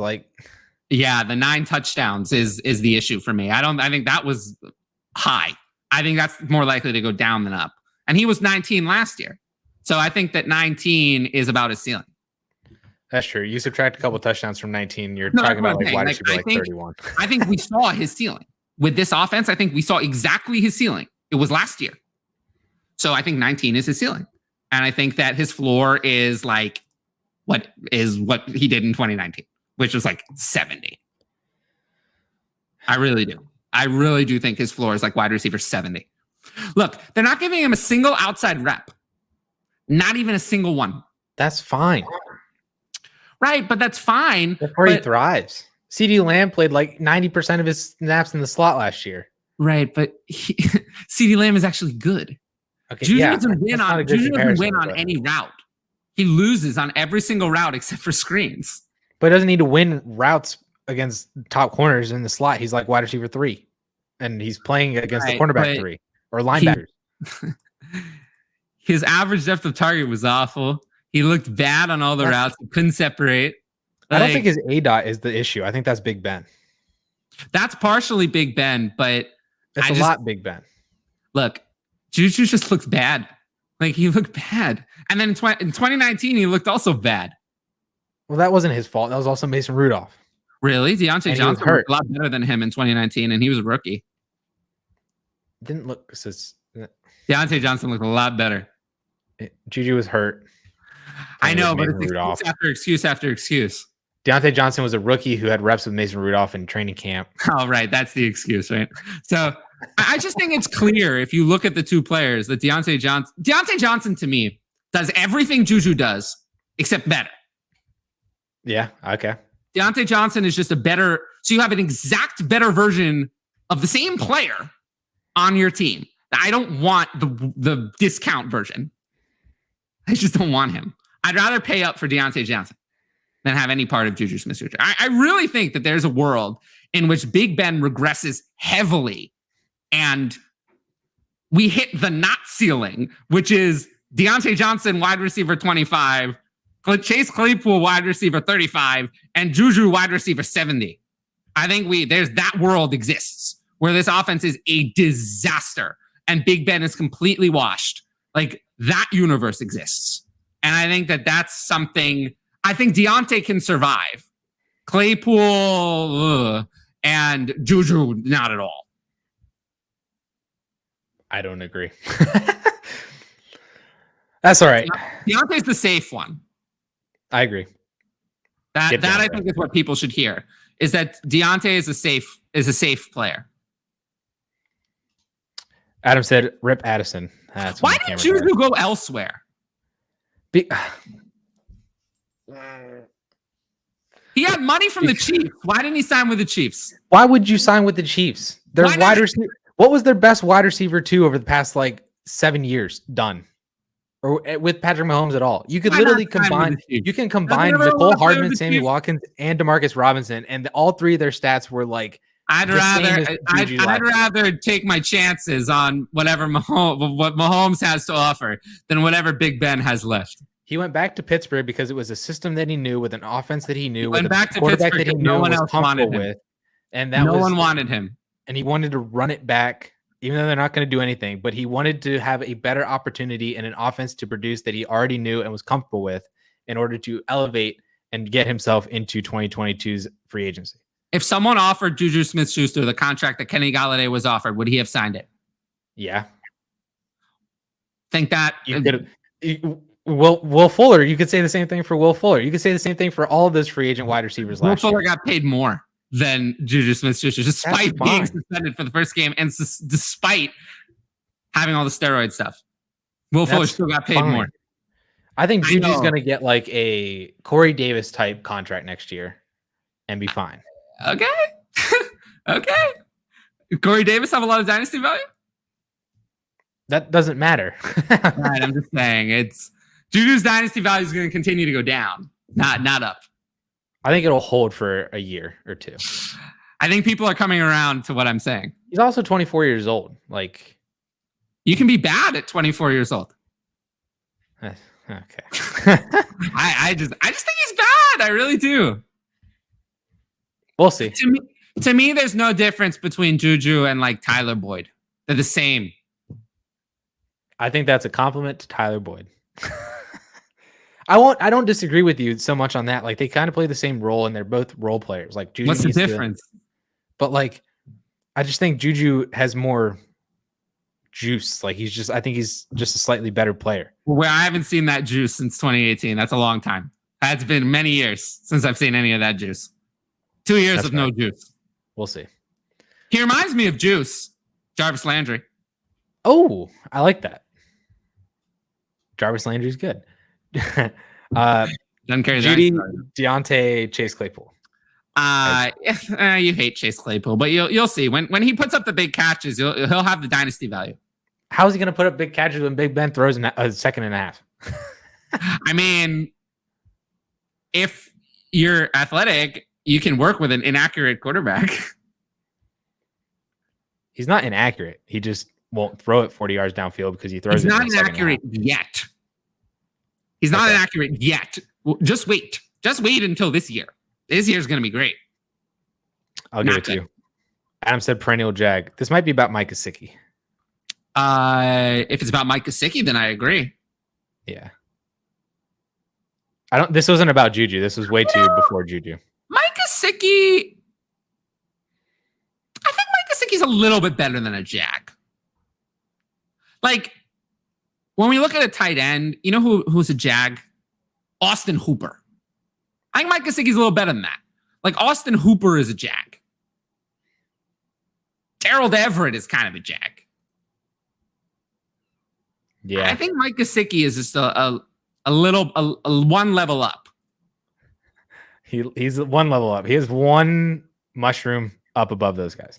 There's just so few good tight ends that if I call Mike Gesicki a Jag, like, I think given the tight end landscape, I think that would be an inaccurate statement. Yeah. Dynasty, Woods or Cup? I'll take Cup. Oh, I mean, do you really know who's going to be better this year between Woods and Cup? Nope. So then you're going to take the younger player who's Cup. Yeah. By like a year? Year matters. 29 versus 28. Once you hit that 30, you're done, dynasty value-wise. I think the answer here is yes. They're both like valued the same and just... Yeah, I mean, I have them back-to-back with Cup one spot higher. But for some reason in ADP, Woods is a round higher, which I don't get. I think people are expecting some certainty that they don't know, that somehow they think that Woods is just guaranteed to be better. And I think that is a certainty that I have no clue. In redraft, I have them back-to-back as well. Very high on both. Woods at 15, Cup at 16. These are two of my favorite veteran buys, by the way, if you have to buy a veteran. I agree. I wonder if the price is because Woods is seen as safer. Right. Okay. Here's the other thing. The Rams are in major cap trouble. They drafted both Tutu Atwell and Van Jefferson in the second round in the last 2 years. I suspect they're not going to be able to keep both of these guys. I think that Cup is the one they're going to keep, and Woods would be the one they would trade. That's also why I'm slightly more in on Cup. I like it. I'm in. I really like Cooper Kupp. I mean, I do too. Yeah. I mean, they can't really get out of either contract so easily, but yeah, you know. Yeah. JT over Kamara in Dynasty, faux show. Swift over Kamara in Dynasty. But if they trade Woods, they're only on the hook for, I think, like $6 million or something. If they trade Kupp, they're on the hook for a lot more. Yeah, because Woods signed a much more team-friendly deal a couple years ago. No, it's that Woods signed the contract earlier. So they're less time into the Woods, or more time into the Woods contract. So the cap hits are better. Whereas the Kupp contract is farther along. Mm-hmm. Is not as far. Yeah. Swift over Kamara in Dynasty. Are you in? No. I think it's close. Not. I think it's close. It's close, but I'll take Kamara. We're back with Bishop. This was not a super flex. This Kamara trade was not super flex. But he says he's 90% sure ETN is locked in at 8. I don't buy it. There's no way that ETN's falling to 8 in any competent 1 QB league at all. I just don't buy it. This could be incompetence.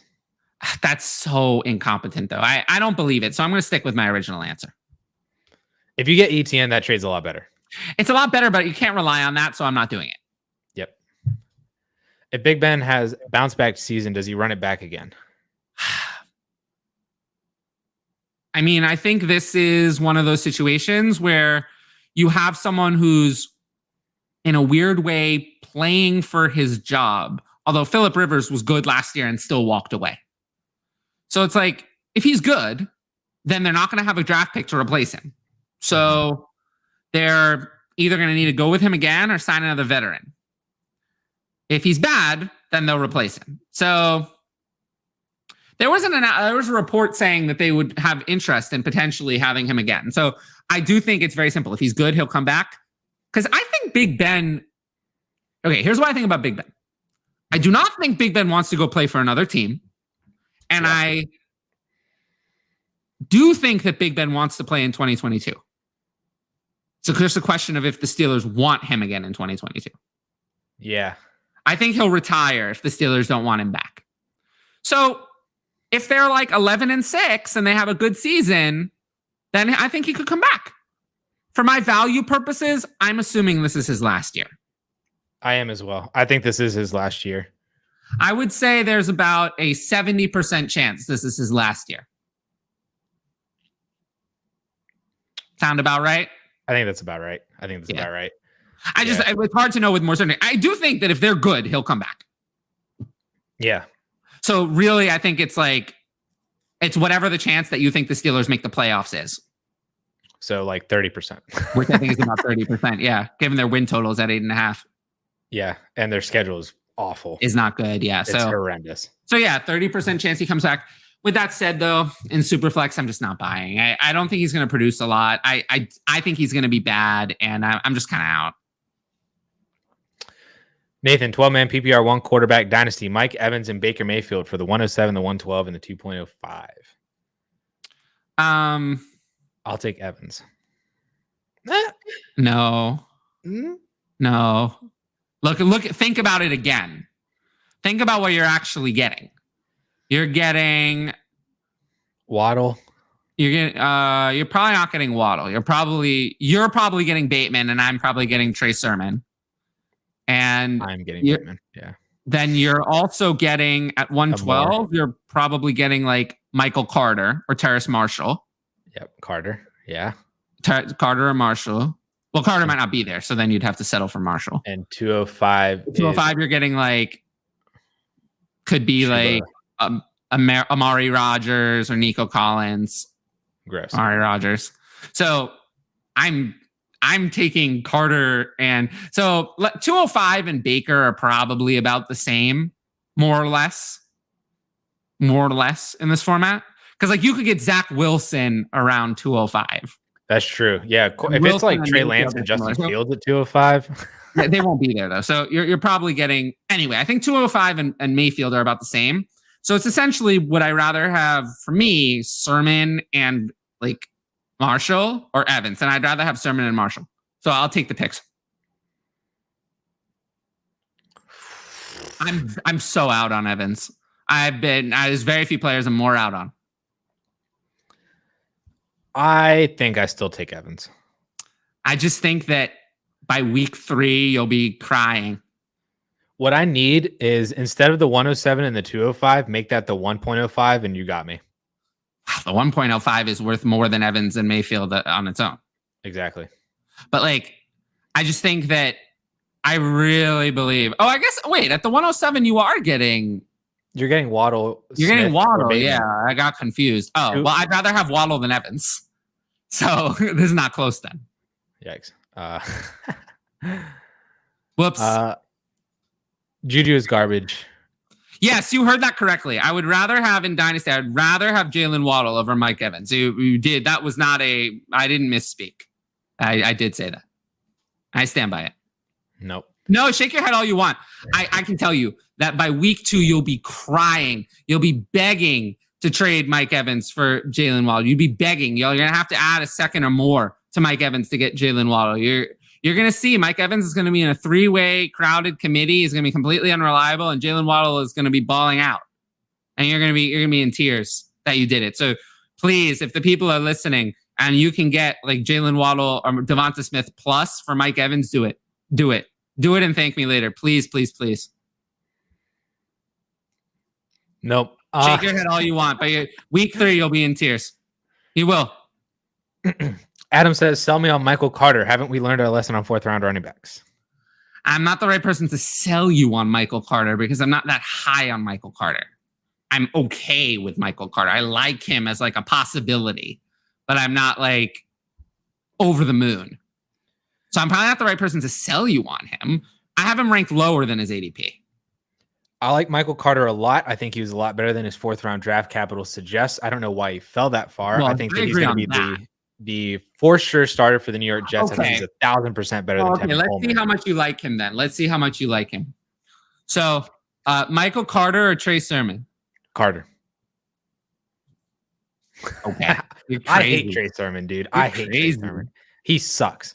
You're crazy. Dude, why do we believe in Trey Sermon when he got beat out by Ramondre Stevenson at Oklahoma so much that he had to transfer to Ohio State and then shared with Jeff Teague? But I don't care about that. That was in the past. Now we see that he was picked in the 3rd round by the 49ers, and that excites me. Whatever his name is. Yeah, but that was a while ago. I don't care. We bumped up bad running backs in the past who were drafted in the 3rd round. Haven't we learned our lesson on 3rd round running backs? Haven't we learned our lesson on 4th round running backs? I can't think of a 4th round running back from the... Again, I don't think Michael Carter should have been a 4th round running back. I can think of some 4th round running backs from recent times. If you look at 4th round running backs from recent times, here's some notable names. In 2016, you were excited by the 4th round. You would have gotten Devontae Booker, Kenneth Dixon. I did like Dixon. Right. Then, it got better next year, right? Next year was better. You would have ended up with Samaje Perine. No, thought he was I said it got so much better over the next few years. You would have ended up with Justice Hill. And then the next year was so much better where you would have gotten Joshua Kelly. So probably wasn't that good. Right. So all of these players were hyped at multiple times. So how many times did I have to hear about Justice Hill will be a league winner or Joshua Kelly could get 200 carries in the Chargers backfield? So I am a little bit skeptical, but I'm not that in on Michael Carter. I'm not out on him. I mean, I'd rather have Michael Carter than Darrell Henderson. Oh, I'd rather have Darrell Henderson. Yeah, I'd rather have Michael Carter than Damian Harris. Yes. And James Robinson. Yes. And, it gets bad after that. Some guys I'd prefer over Michael Carter include Chris Carson, yes. Kareem Hunt. Yes. And Gaskin. Yes. So we have some disagreements on Trey Sermon, but it's weird because I'm always the Trey Sermon defender. I feel like, but I'm like 9 spots lower on Sermon than his ADP. So his ADP is insane. I've been beating the Michael Carter over Trey Sermon drum since the draft. I've never been there. And before the draft. But I've been lower on both Trey Sermon and Michael Carter than their ADPs for the whole time. Trey Sermon's ADP is ridiculous. Trey Sermon's ADP is ahead of Devonta Smith and Jalen Waddle. Please don't do that. Please don't do that. That you will regret that one. That one we don't like. That one not good. We don't want to do that. I like Michael Carter. So yeah, I mean his ADP in July 1 QB was 75th overall. Yeah, that's high. I mean, that's just the running back coming into. Well, it's high, but you say it's high, but like I named the guys around him, and it didn't seem that high. Yeah, that's what I mean. Like the running backs get propped up really high. They do, and I think all of them are too high. Yeah. Yeah, because you're taking them over. I mean, look, I have Sermon, Carson, Hunt, Gaskin, Carter, and Harris all below their ADPs. So it's all of them. The one that I like at his ADP is James Robinson. Actually, he's the one I'm in on at his ADP. Michael Carter all of the other running backs in that range I'm out of. Michael Carter equals. Well, that's very possible. Devonta Freeman is the last 4th round running back to succeed. Listen, dude, I'm all in. I love this because Devonta Freeman was the RB1 overall, his No, second year I in the mean, league. Devontae Freeman is what you want. Devontae Freeman is the last fourth-round running back to see. But remember that Devontae Freeman did nothing as a rookie. Yeah, so keep that in mind. In today's dynasty world, people would jump off of him. So just remember that that's how that happened. He came out of nowhere in his second year. It was his second year that he broke out, not his rookie year. coincidentally playing with Freeman, old teammate Tevin Coleman. But seriously, I did list the fourth-round running backs over the years. Were you happy with those guys? No, but I think Michael Carter is better than all of them. I understand, but there was a lot of hype for all of those guys. Yeah, but none of them were. Michael Carter is so much better than all of those guys, in my opinion. Samaje Perine was pretty popular. He was pretty popular, actually. Samaje Perine and Justice Hill. Justice Hill not as much as Michael Carter, but Samaje Perine was very hyped for some reason. Rager or Brandon Cooks as a keeper would be my wide receiver 4. Keeper questions are difficult without more context, but I'm assuming it's a relatively shallow keeper format. I would still take Cooks because I don't think Rager's going to give you anything. Cooks. Dynasty, I have Rager higher, but I think I'd take Rager. Well, I mean, who do you have ranked higher in redraft? Rager. To me, keeper is redraft. Probably Rager. I trust Jalen Hurts over anything that the Texans are giving me. I have Jalen Rager ranked 56 in redraft and Brandon Cooks 33. So, I mean, I'm right with ADP on both. I am. So you're. Yeah, I know you are. I am actually. I believe Brandon Cooks is right around 33 in ADP. Rager, I know, is outside the top 50. Yeah, nobody likes Rager anymore. And I think they're right. I think that Rager's a bust. I got it wrong. I mean, Rager's one of those where I got it completely wrong. I think I just... A lot of people got him wrong. Yeah, I think I just whiffed. And it's not one of those where I think I was right and he didn't show it. I think I don't know if I could have avoided it. Like, I'm not sure what I could have done to get Rager right. But I'm pretty sure after Rager's rookie year that my original take on Rager being good was wrong. It's not something I was able to... 12 of 18 players. Only keeping 12, I'll keep Cooks. But yeah, that getting Rager wrong is one of those where I'm not sure. I'm not sure what really in my process was wrong. I think it's just one of those where not everyone's going to hit. Yeah. I don't think that was really a process error. I think it's just one where he just didn't work out. Yeah. Matt. Whereas like missing on Claypool was something I've realized. That was a mistake. Was devaluing the physical set, devaluing the physical skill set too much. And discounting and writing Claypool off as a rookie in his rookie profile. That's a mistake I think is avoidable. I think that's something I learned from. But with Rager, that's one of those I just think there are busts. And he was one of them. Yeah. Adam, not every undersized and underdrafted running back is Devonta Freeman. Of course not. But I'm just saying that if he succeeds, that's his template to do it. So... I don't think he's undersized, but that's fine. I think he's a little undersized. He's 5'8", 201. I don't think that's undersized. That's undersized. I mean, call it what it is. It's undersized. Okay. So, I mean, it is. But it's not like going to hinder his ability. No, I didn't say that, but I mean, it's accurate to say that he's undersized. Yeah, I mean, he's not 6 foot 205 too. I mean, don't you think he was underdrafted? I totally agree with that. Yeah, I think he should have been I think that he should have been drafted ahead of Trey Sermon, and he should have been probably a late second, early third pick. Well, I think if he were drafted ahead of Trey Sermon, then I would have him ahead of Trey Sermon. I liked him more going in. Yeah.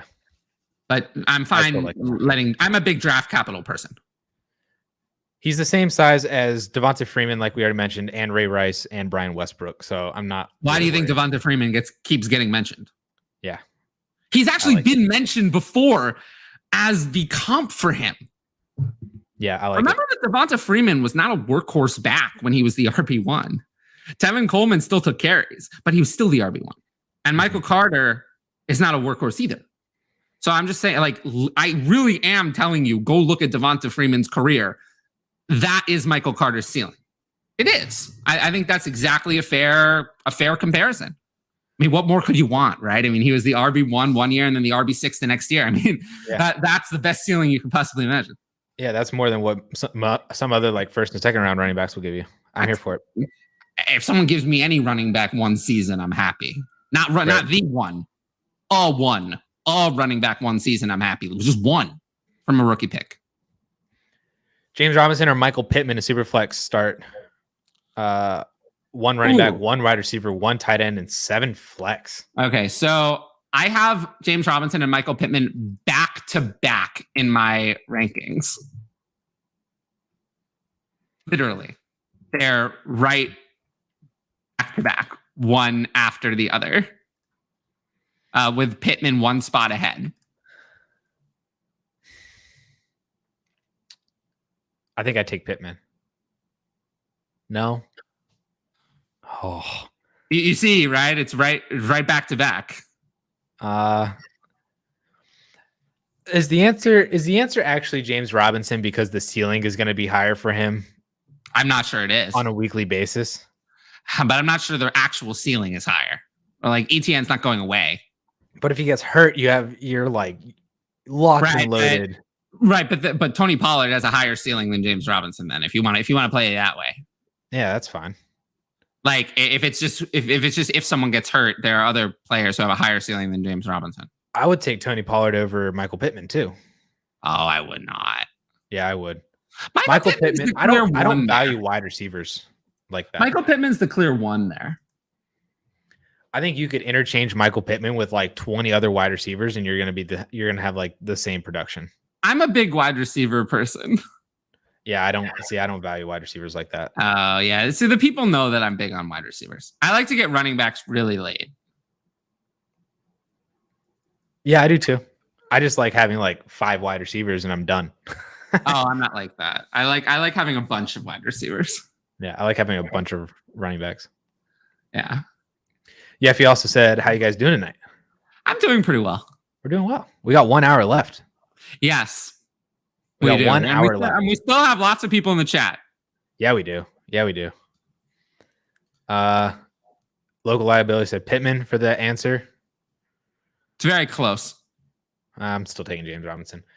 What level of receiver could I get for either Noah Fant or Fant in a third? I apologize if this is a silly question. I'm pretty new to Dynasty. No.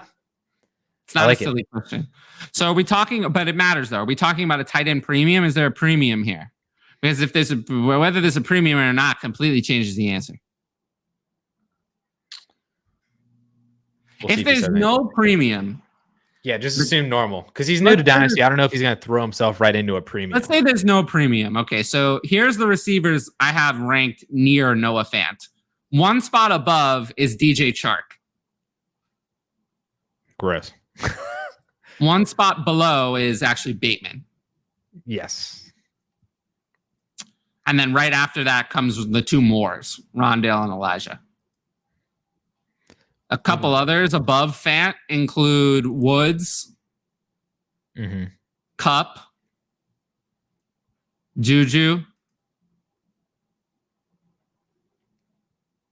So that's kind of the value universe in a regular.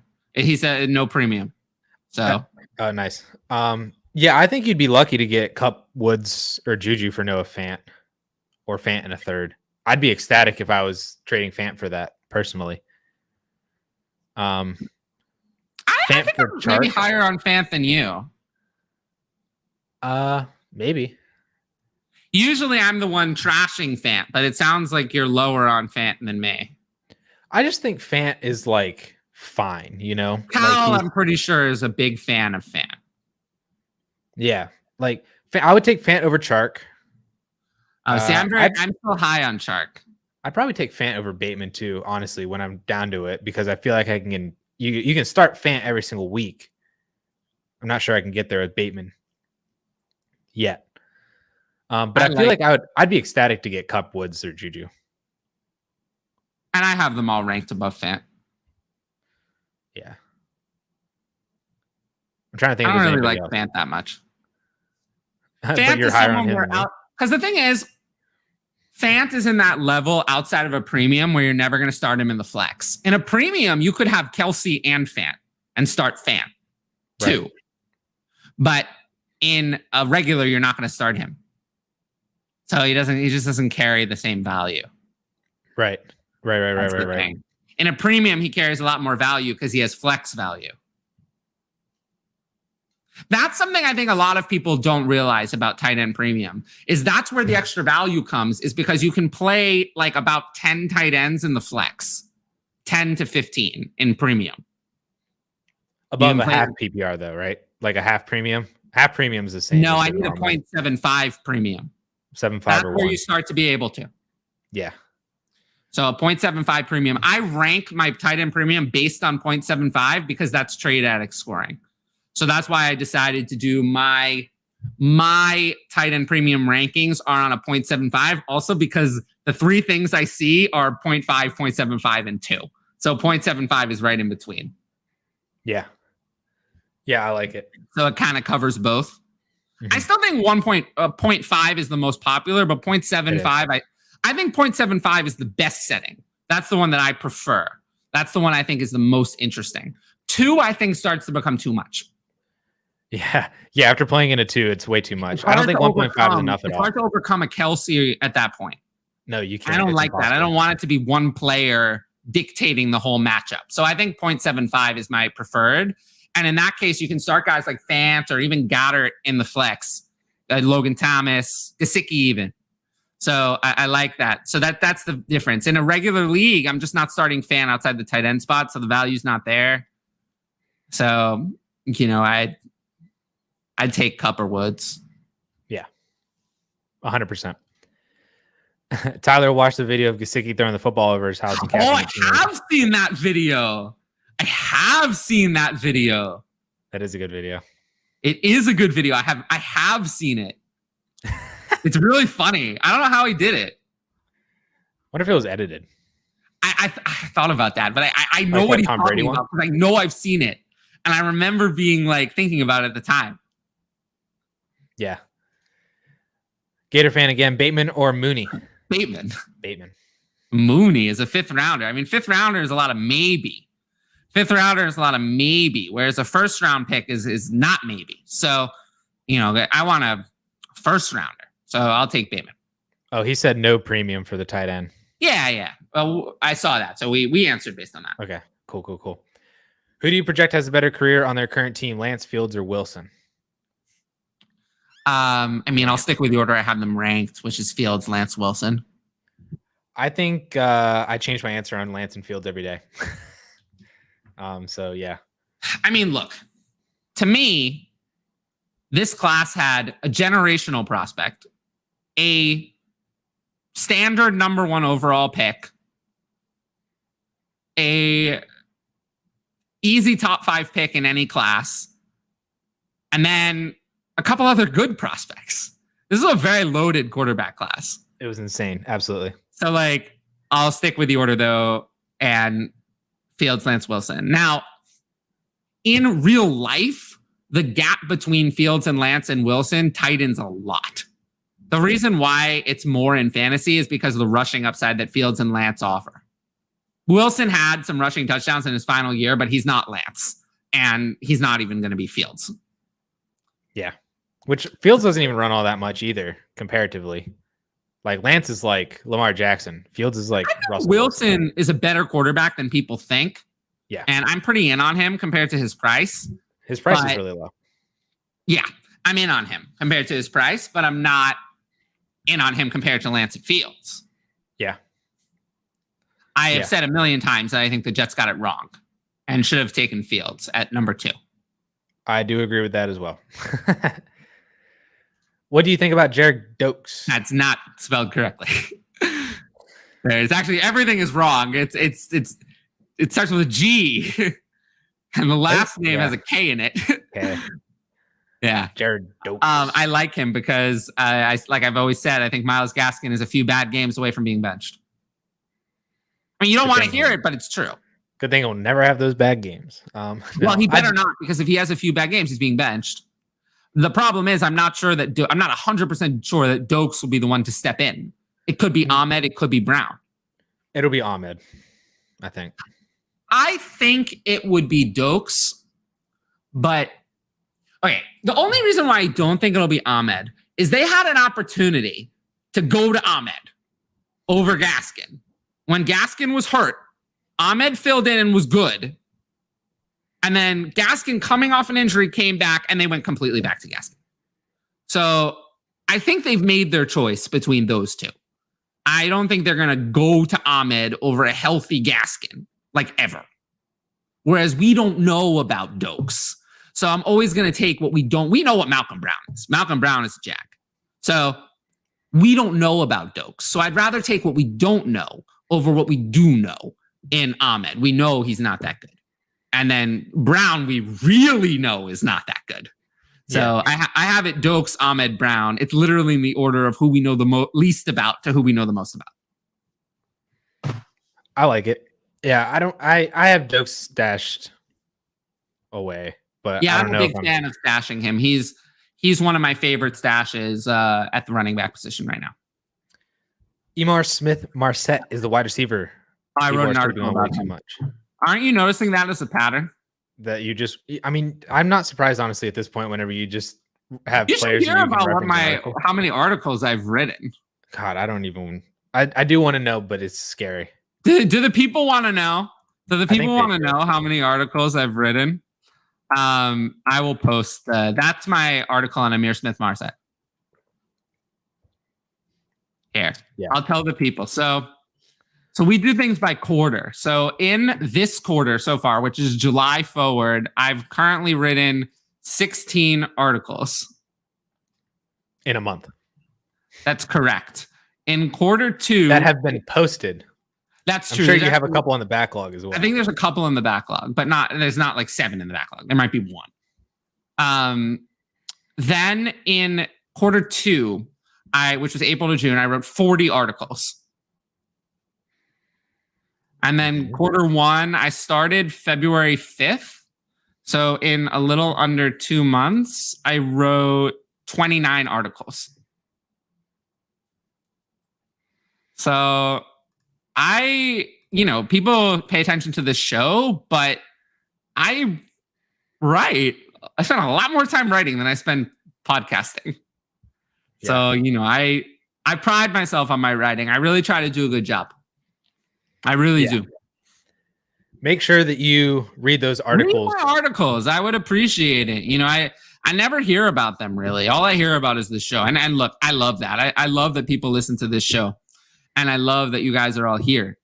But I also I love my articles too. I really work hard on them. It's not easy to write articles. Not anyone can just do it. It took me a couple of years of practice to really get good at it. So I really work hard on them. So I just appreciate any support I get on those. So I agree. That's why I make videos now. I'll try to post them more in the chat too when we're doing the shows. Because if I've written an article, I want people to take a look. I do. Please do. Yeah. Mims and Rager are a failure. Yeah. Mims is a failure. Rager not strikes. well, Mims has struck out. Injuries, not producing in the first year. That was strike 1. 6 on his team.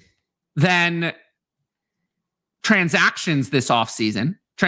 Why they liked him so much that they drafted Elijah Moore, signed Keelan Cole for $5 million, retained Jamison Crowder, and signed Corey Davis to a 3-year, $47 million or whatever it was. So they did all of those things. So that was strike 2. And now he's running as wide receiver 6. That's strike 3. So he's struck out. So he's done. Rager is on 2 strikes. 2 strikes at this point. Strike 1 was lack of production in his rookie year. Strike 2 was drafting Devonta Smith ahead of him. That was strike 2.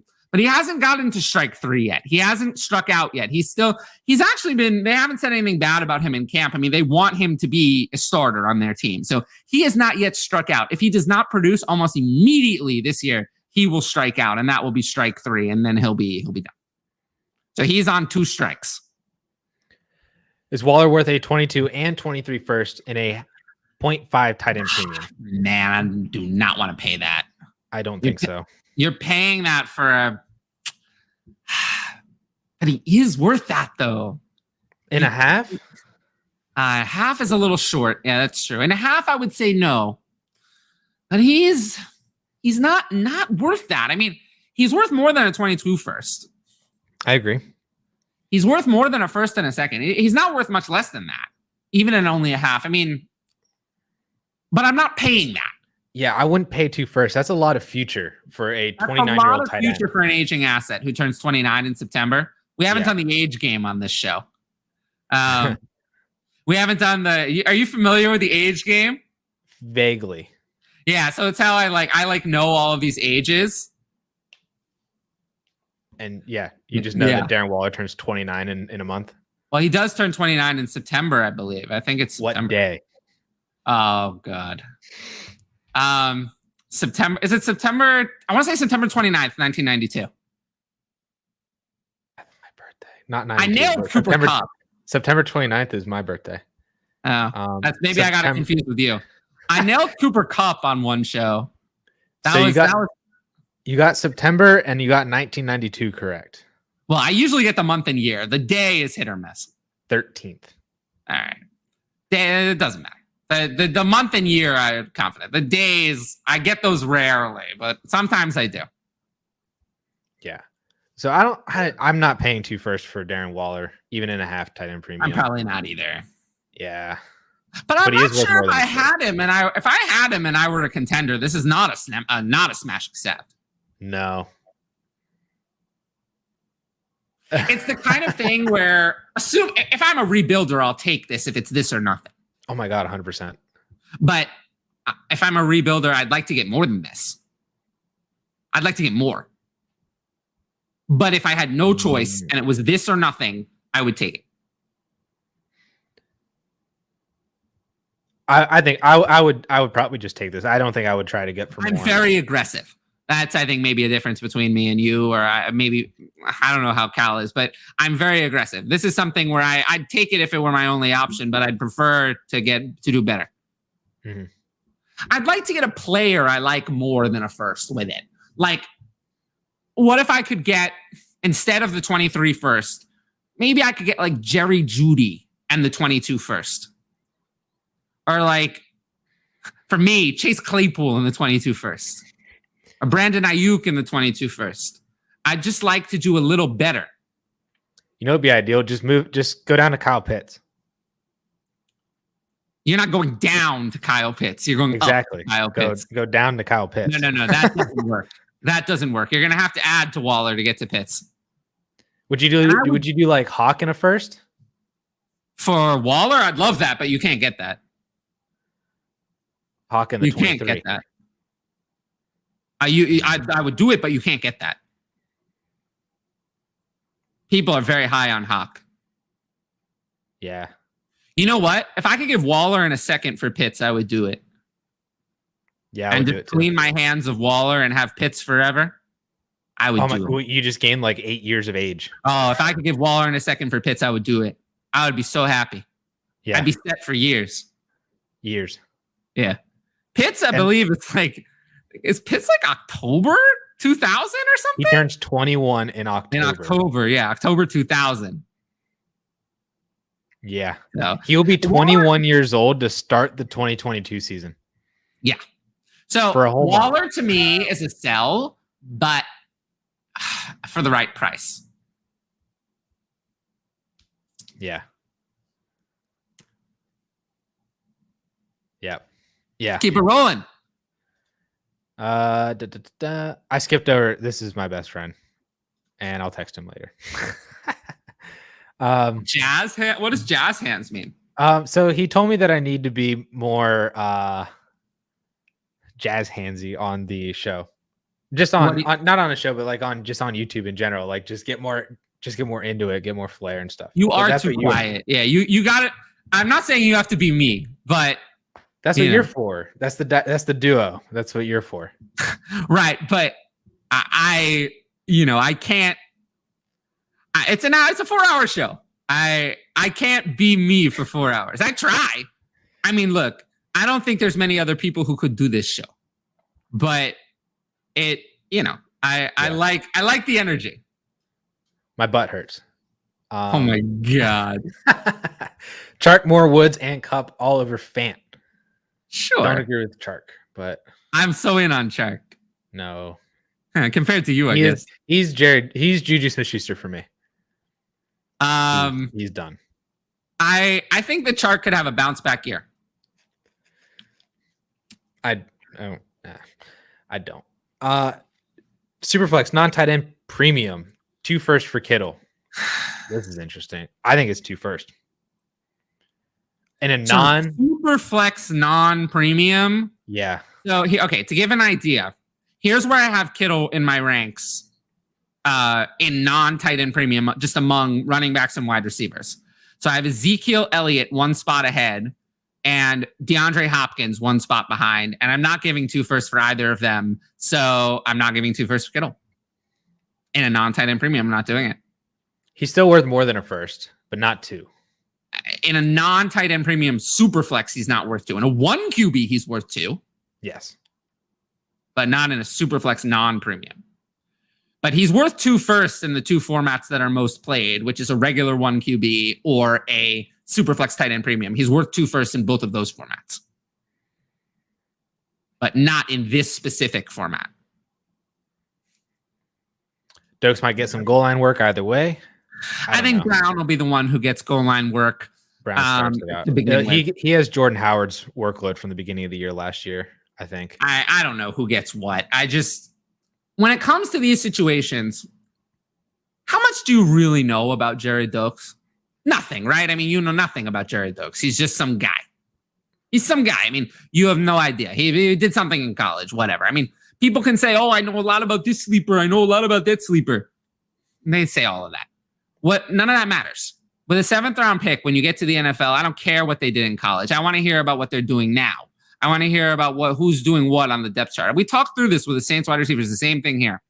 I want to hear about where he's running in the practice reps. And honestly, I haven't heard much. So that's not a good sign.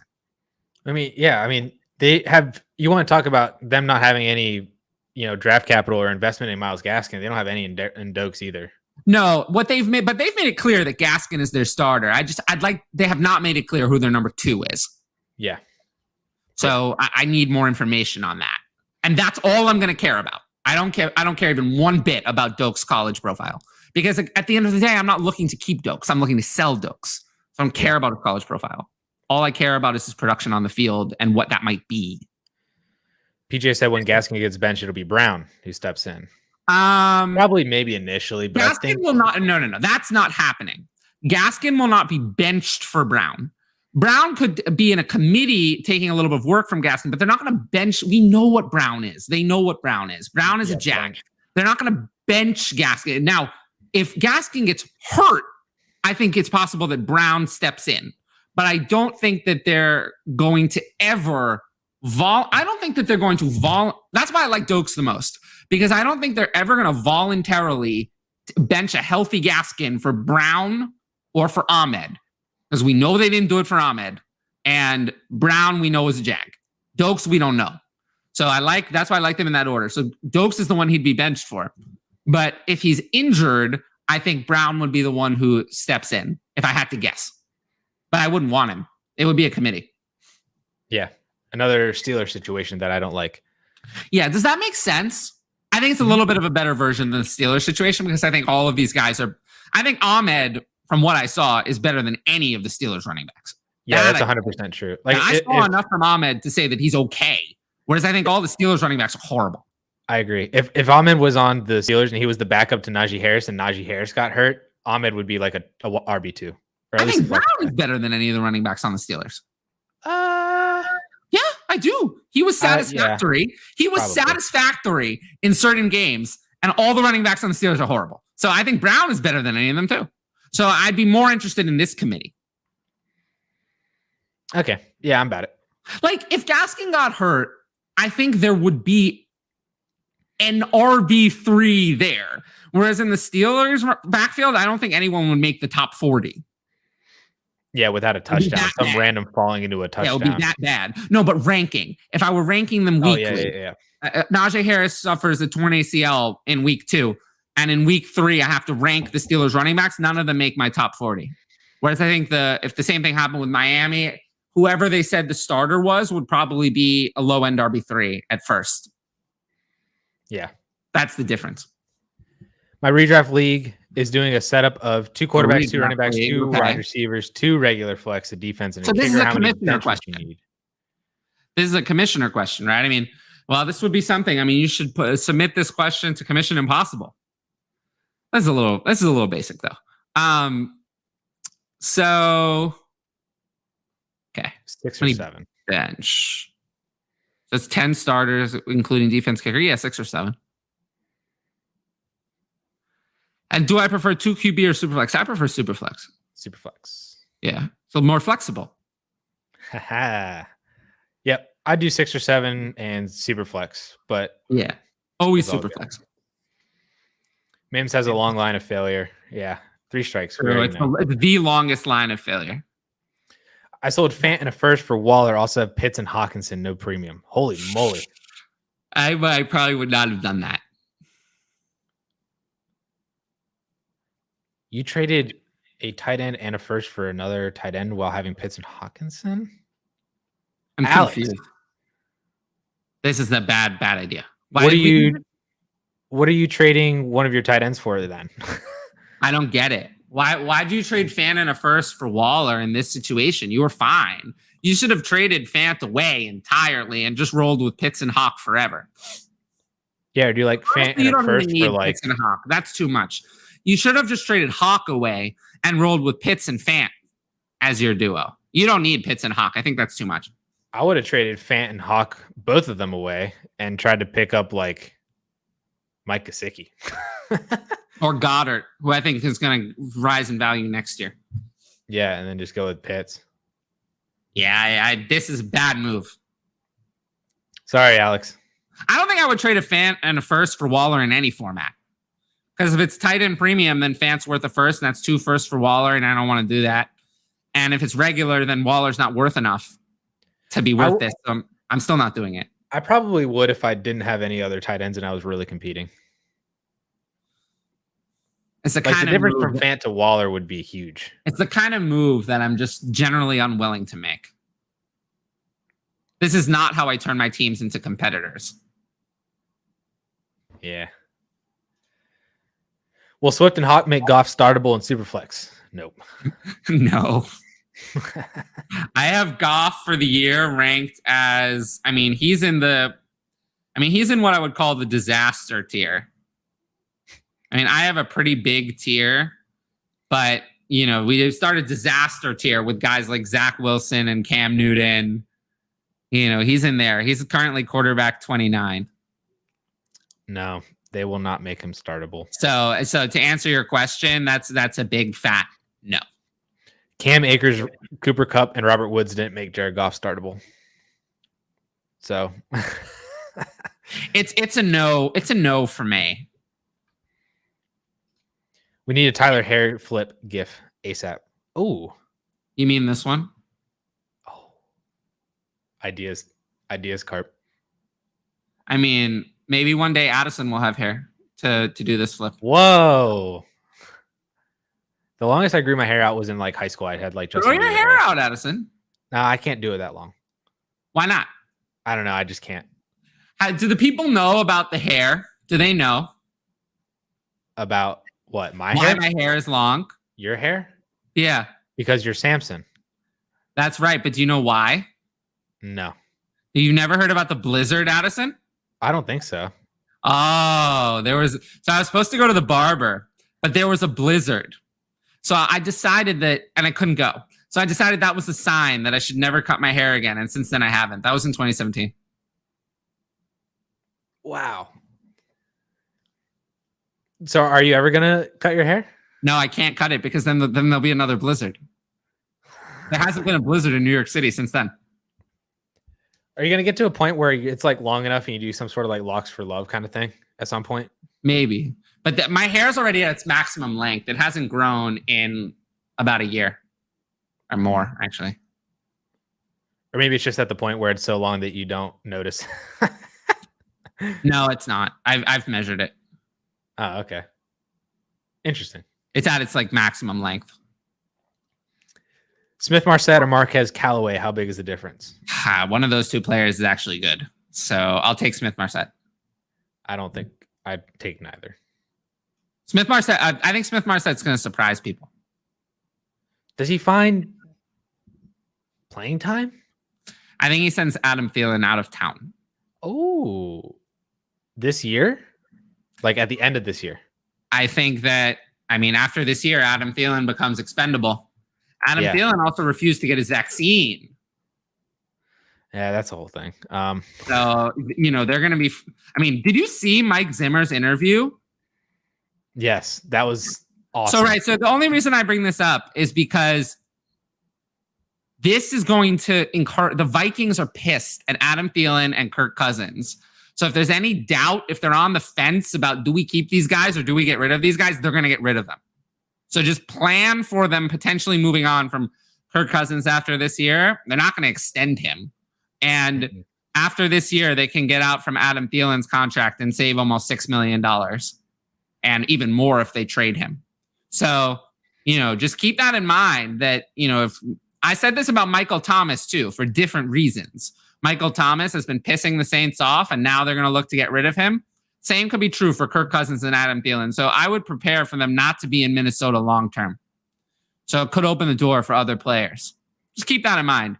And that's also why I'm not sure that he would get guaranteed starting job, but I would definitely look at Kellen Mond as a super flex stash. 100% I would be in as a super flex stash on Kellen Mond. For sure.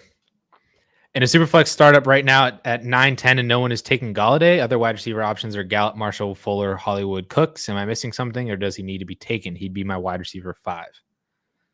I'd take him. I would take him. Yeah. Over these guys. Yeah. I wonder if they're like worried about the hamstring news and stuff. Yeah, but still take Galladay over these guys. Yeah, especially as the wide receiver 5. I'm 100% in. Yeah, 100%. He said Fant is also available. Would you take Fant over Galladay as your wide receiver 5? Premium, yeah, but in a regular, no. Yep. So Adam, let us know. Is it a premium or not? Because that could change the answer. The more I read about how draft picks accumulate in value, the more hesitant I am to trade away stockpiled first, unless it's right before the rookie draft. Do you think that's true? People are listening. People are listening. No, I don't think it's too conservative. I think it's a good idea. I think you should be very careful in trading future first. If you really know what you're doing, you can do it. But this is why I suggest people sign up for my Patreon. And I'll tell you when you can trade your future first. You'll trade them when I tell you you're allowed to. So, no, I'm serious. Because, that's what you do. You see people, they trade away the 22, 23 first, and then time to rebuild. Oh, no, I can't rebuild because I have no future picks and only old players, and now I have a disaster. Now it's going to be 3 years. It's going to be a long time. So that's why I agree. I think it's not too conservative. You need to be careful. Be careful in trading your future first because they're only going to go up in value. So you're really, what's the expression? Cutting off your nose to spite your face or something. Second expression. I don't know if you're right on tonight. I can tell this is not your area of expertise, these expressions. No, but no. Knee high to a grasshopper or something like that. Yeah. Do you talk in like Gen Z language? No, I identify millennial. Yeah. I definitely am a millennial. But I usually Cal is definitely Gen X. So that's but Cal has like more funny like sayings than me. I'm like I just kind of whatever. But no, it's not too conservative. You can take the first, hold on to them and trade them. If you're going to trade first, trade them for young players at least can appreciate in value. I'd be careful trading your first for a bunch of old players. That's very good advice. Yeah. That's how you have orphans. That's how you make orphans. Is trading all your first for a bunch of old players. Ed says not too conservative. Save those first unless it's a legit piece. Well, Ed is one of my patrons. So Ed has learned. Ed has learned. And I have great news. I don't like to plug my Patreon too often, but I just launched something. I launched a new Patreon Discord. Hey, there are some guest analysts, some names you might know, including Mr. Cody. Mr. Wallinger, who put in his question earlier. He's going to be one of my guest analysts in there just chatting. So, it's Shane is in there. Hey. Shane's actually one of my patrons. Is one of my patrons. So I appreciate your support, Shane.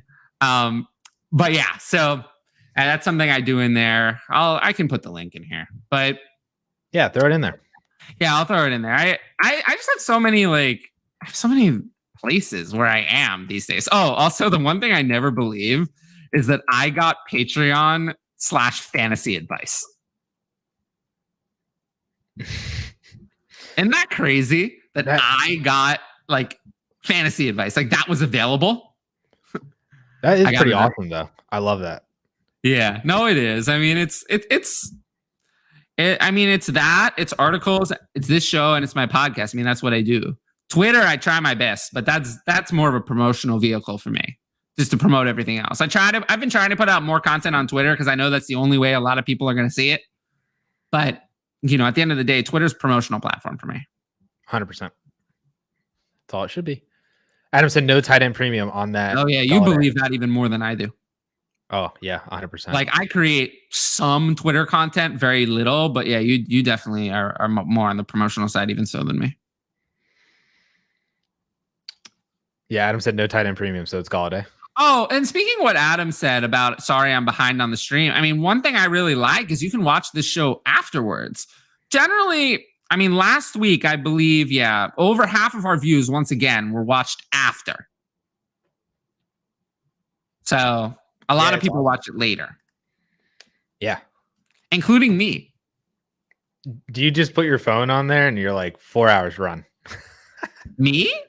That would be the way to go. We get some analytics in there. We get some watch time algorithm. So I like to watch it. I like to watch it on my computer so I can see myself.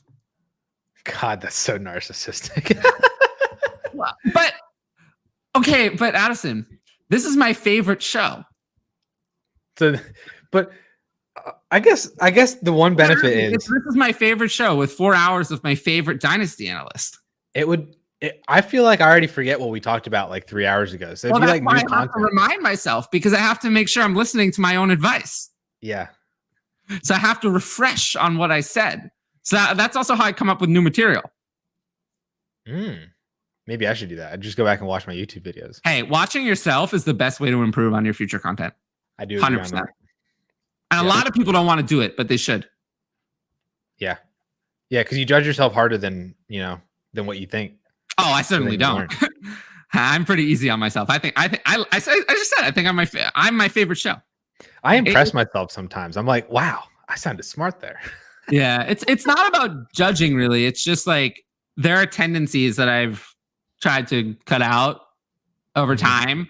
And there's definitely some pods and shows that I listen to where I'm like, this person's never listened back to themselves.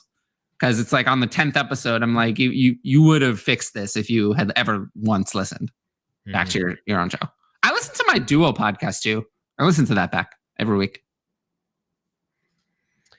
I think you'd only want to trade a future first if you think a player will increase in value more than the pick will, which is basically. Can we frame this? I think we should. This is a very good way of saying it. I like this a lot. A lot. I never really. It's funny. I never really thought about it that way, but that's actually a really good point. Is if you're going to trade a future first, you kind of want to buy into a player who has an even higher chance to gain value than the pick itself. That's smart. Now it's not gain more value as in you paid a first for somebody outside the top 100 who's now a top 30 player. Right? No, it's more if you trade a first for Brandon Ayuk. Brandon Ayuk to be a top. Right, but Brandon Ayuk could increase in value, or even better, if you trade a first for Chase Claypool. Chase Claypool could increase in value, or in Superflex, if you traded a first for who's a good example? Zach Wilson. Yeah. Zach Wilson, it's in the range of outcomes that Zach Wilson is a first-round startup pick next year. Yeah. That's in the range of outcomes. But Baker Mayfield probably won't be. No. Baker Mayfield, no. Won't be. I'd still trade a first for Baker Mayfield. But, yeah, I'm not. Wilson can. I'm not paying up for Baker Mayfield. Yeah. Yeah, I like that a lot. I get that. Which basically goes back to what you said, where it needs to be, if you're trading a future first, it needs to be for a young player who can also. Yeah, trading future first for old players is asking for it. Like, I don't think you can trade a future first for like Robert Woods. I mean, you can. People do it all the time. Yeah, but like that's not the way to go. I wouldn't hesitate to do that. Yeah. Tyler, I can't believe it's not buttercup. What does that even mean? I don't know, but I like it. I'm trying to remember what we were talking about. See, I already forget. So if we go back and listen to this. We'll have to watch the whole show. Ed said comedians 100% tape and rewatch themselves. Oh, I'm sure they do. They have to, I feel like. Helps the people edit themselves too. Yeah. I don't edit. I edit all the time. I know you. I always say, like, why don't you just post the video? But no, it's awful. Oh my god, dude! If I posted a video straight, it would be. But you're doing this show right now, right? And it's not. You're doing this show now, and it's not awful. Yeah, but that's because like I script and I have research and I do all the stuff for, like a solo. Like I'm bouncing off you. The solo that I sent you, I did in one take with no research. I just kind of sat down and did it. It wasn't bad. When was that? Was that the wide receiver one? Yeah. Okay. Well, that was like 2 minutes. It could have been more minutes. I could do a 2-minute one. It could have been more minutes. Yeah.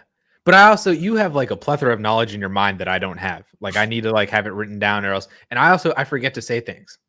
I'll admit and own that I am very good at that. At having like a lot of knowledge, like at my fingertips, like the whole Robbie Anderson stat stuff. Like I didn't have to look that up. I just know that that's the case. And a couple of, I have a lot of other stuff back there. Offer to trade full PPR, I'd be receiving Lamb, Lawrence, and Curtis Samuel. I'd be giving Lamar and Chris Godwin. Yes. Yes. Lamb over Godwin. Lawrence and Lamar are probably equal value-wise, and you get a free Curtis Samuel. No. When you say Lamb over Godwin, you're like not talking about the I don't have enough carrots. Yeah. That doesn't capture There's no the magnitude. I of just that kind of statement. say it. Yeah, so it's the Lamb side by a mile. By a mile. This is the Curtis Samuel doesn't need to be included. That's just a whole bonus. I would much rather have Lamb and Lawrence over Lamar and Godwin. Yeah. Let alone with Curtis Samuel included, who's like another player you can use. There's a smash accept on the Lamb side. Go. Lamb, Lawrence, Samuel side for me. Yep. Easily. I can't believe it's not better as a reference to Fabio. He did commercials for them. I have like no idea what any. You're talking to two people who are 25 years old. We have no idea what that is. Yeah, that's true.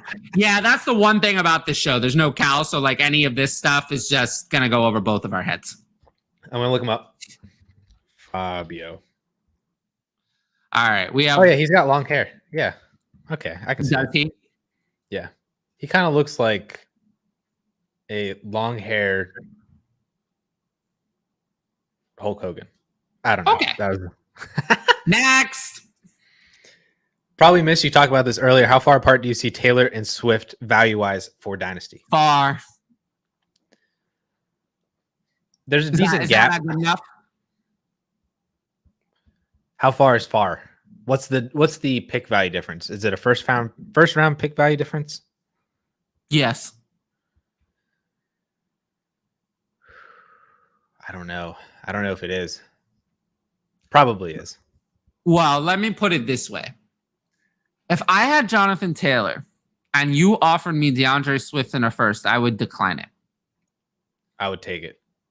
If I had DeAndre Swift, though, I'm not sure I'm adding a first to DeAndre Swift to get Taylor because that's not how I play.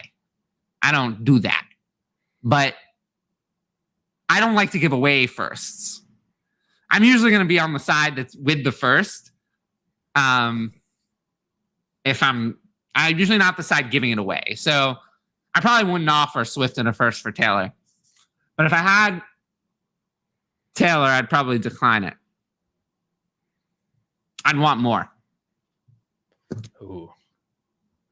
I would take Swift in the first. I'd just keep Taylor over that, personally. Fabio had the long flowing hair.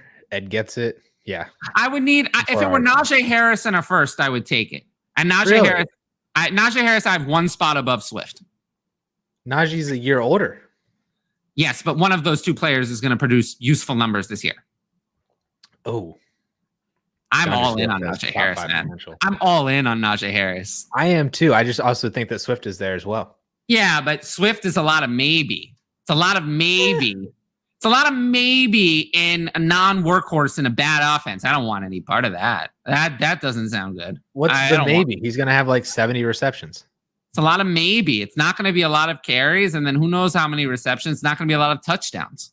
So Najee Harris, to me, has a guaranteed workload. I feel very strongly that Swift is going to have 250 touches over that. 250 touches? Yeah. But I think Najee Harris is going to have 300 carries. Like, you think Swift is going to have 250 touches? I think Najee Harris is going to have 300 carries.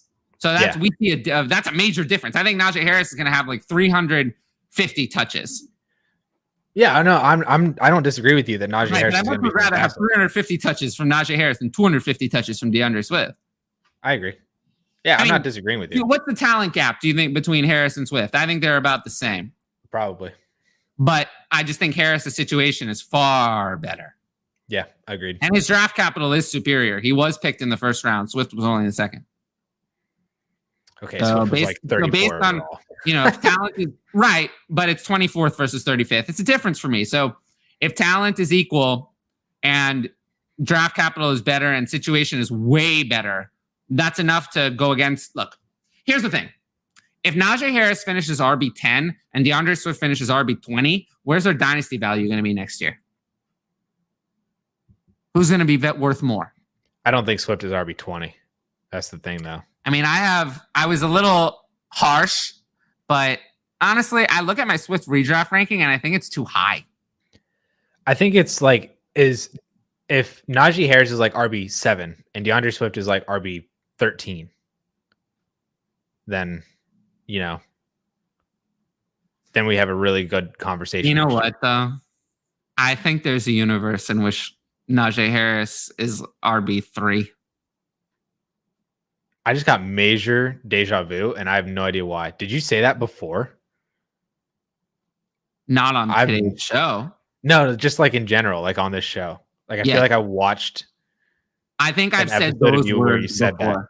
I think golly, that was weird, dude. Really?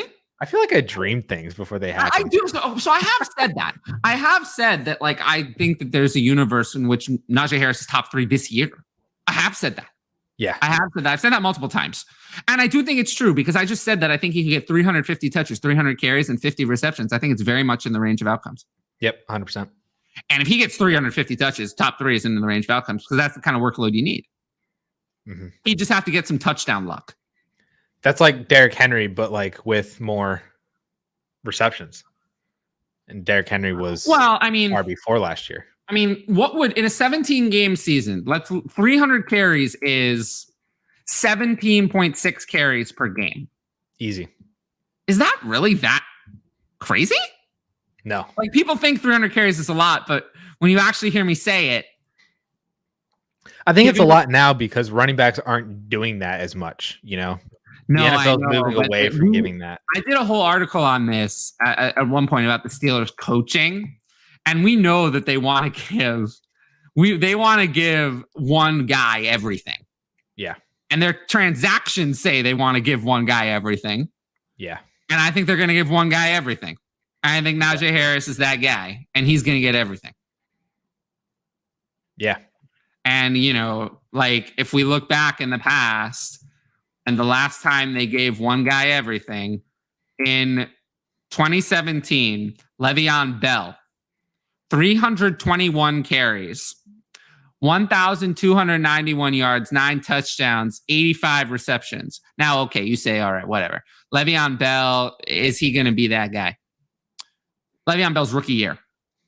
13 games, 244 carries, and 45 receptions in 13 games, 18.8 touches per game for a 5th-round pick. Same coach. We really don't think Najee Harris can get 300 touches? Sounds like he can, given those stats, right? I think it's easy. Easy money. And if he gets 300 carries, he's in play for top 3. Ed says Harris is going to get fed relentlessly. His competition is not there. Well, we know that. Yeah. It's just like he's got to succeed with those touches. Just because you get the touches doesn't mean you're going to be good with them. You have to succeed on the touches. He also said if somebody offered you Swift in a first for JT, they would be willing to pay more. Probably. I'd like to get Najee in a first. David, would you trade Chenault for Bateman? I'd rather have Chenault. The value is on Chenault. It's unpopular, I think. Actually, Bateman is just ahead in ADP. I suspect that will change after the Chenault type train went on and on again this month. I think Chenault will be higher. Yeah. I do think that more people like Chenault over Bateman. I just think that I saw enough from Chenault as a rookie to say that I think this is a good player. And Bateman, we don't know. We haven't seen anything from him. So I'll take the guy that had 2nd-round draft capital who I saw something good, something that made me excited, over the guy that I don't know anything about and an offense I'm not excited by. So passing offense, that is. So I'll go with Visca over Bateman, but they're not miles and miles apart. I am a Visca truther, though, to be honest. I'm not, but I would probably just keep Visca. Although I'm a little bit lower on him than other people. Like I still have guys like Kenny Galladay and Cortland Sutton ahead of Visca, whereas the real Visca truthers would have him ahead of those guys. Yeah, good. No, you should keep them both. Yeah. Ed's out here answering. I have Devonta Smith and Jalen Waddle both ahead of Visca as well. I would too. Yeah. But again, the Visca truthers would have him even higher than them as well. So I guess I'm not as much of a Visca truther as some people I've seen. Ed's out here answering all of these questions. I freaking love it. Peter Howard's in the house. Welcome to the last 9 minutes of the show. What's up, Peter? Kevin, Metcalf or AJ Brown? Yes. It is a yes, but I'll take AJ Brown. Yeah, if I had to pick, I'd take AJ Brown. Oh man, AJ Brown is so good. AJ Brown is so good. The dude, I want his jersey. So good. He's just so good. I mean, he was so good right from the beginning. He has everything.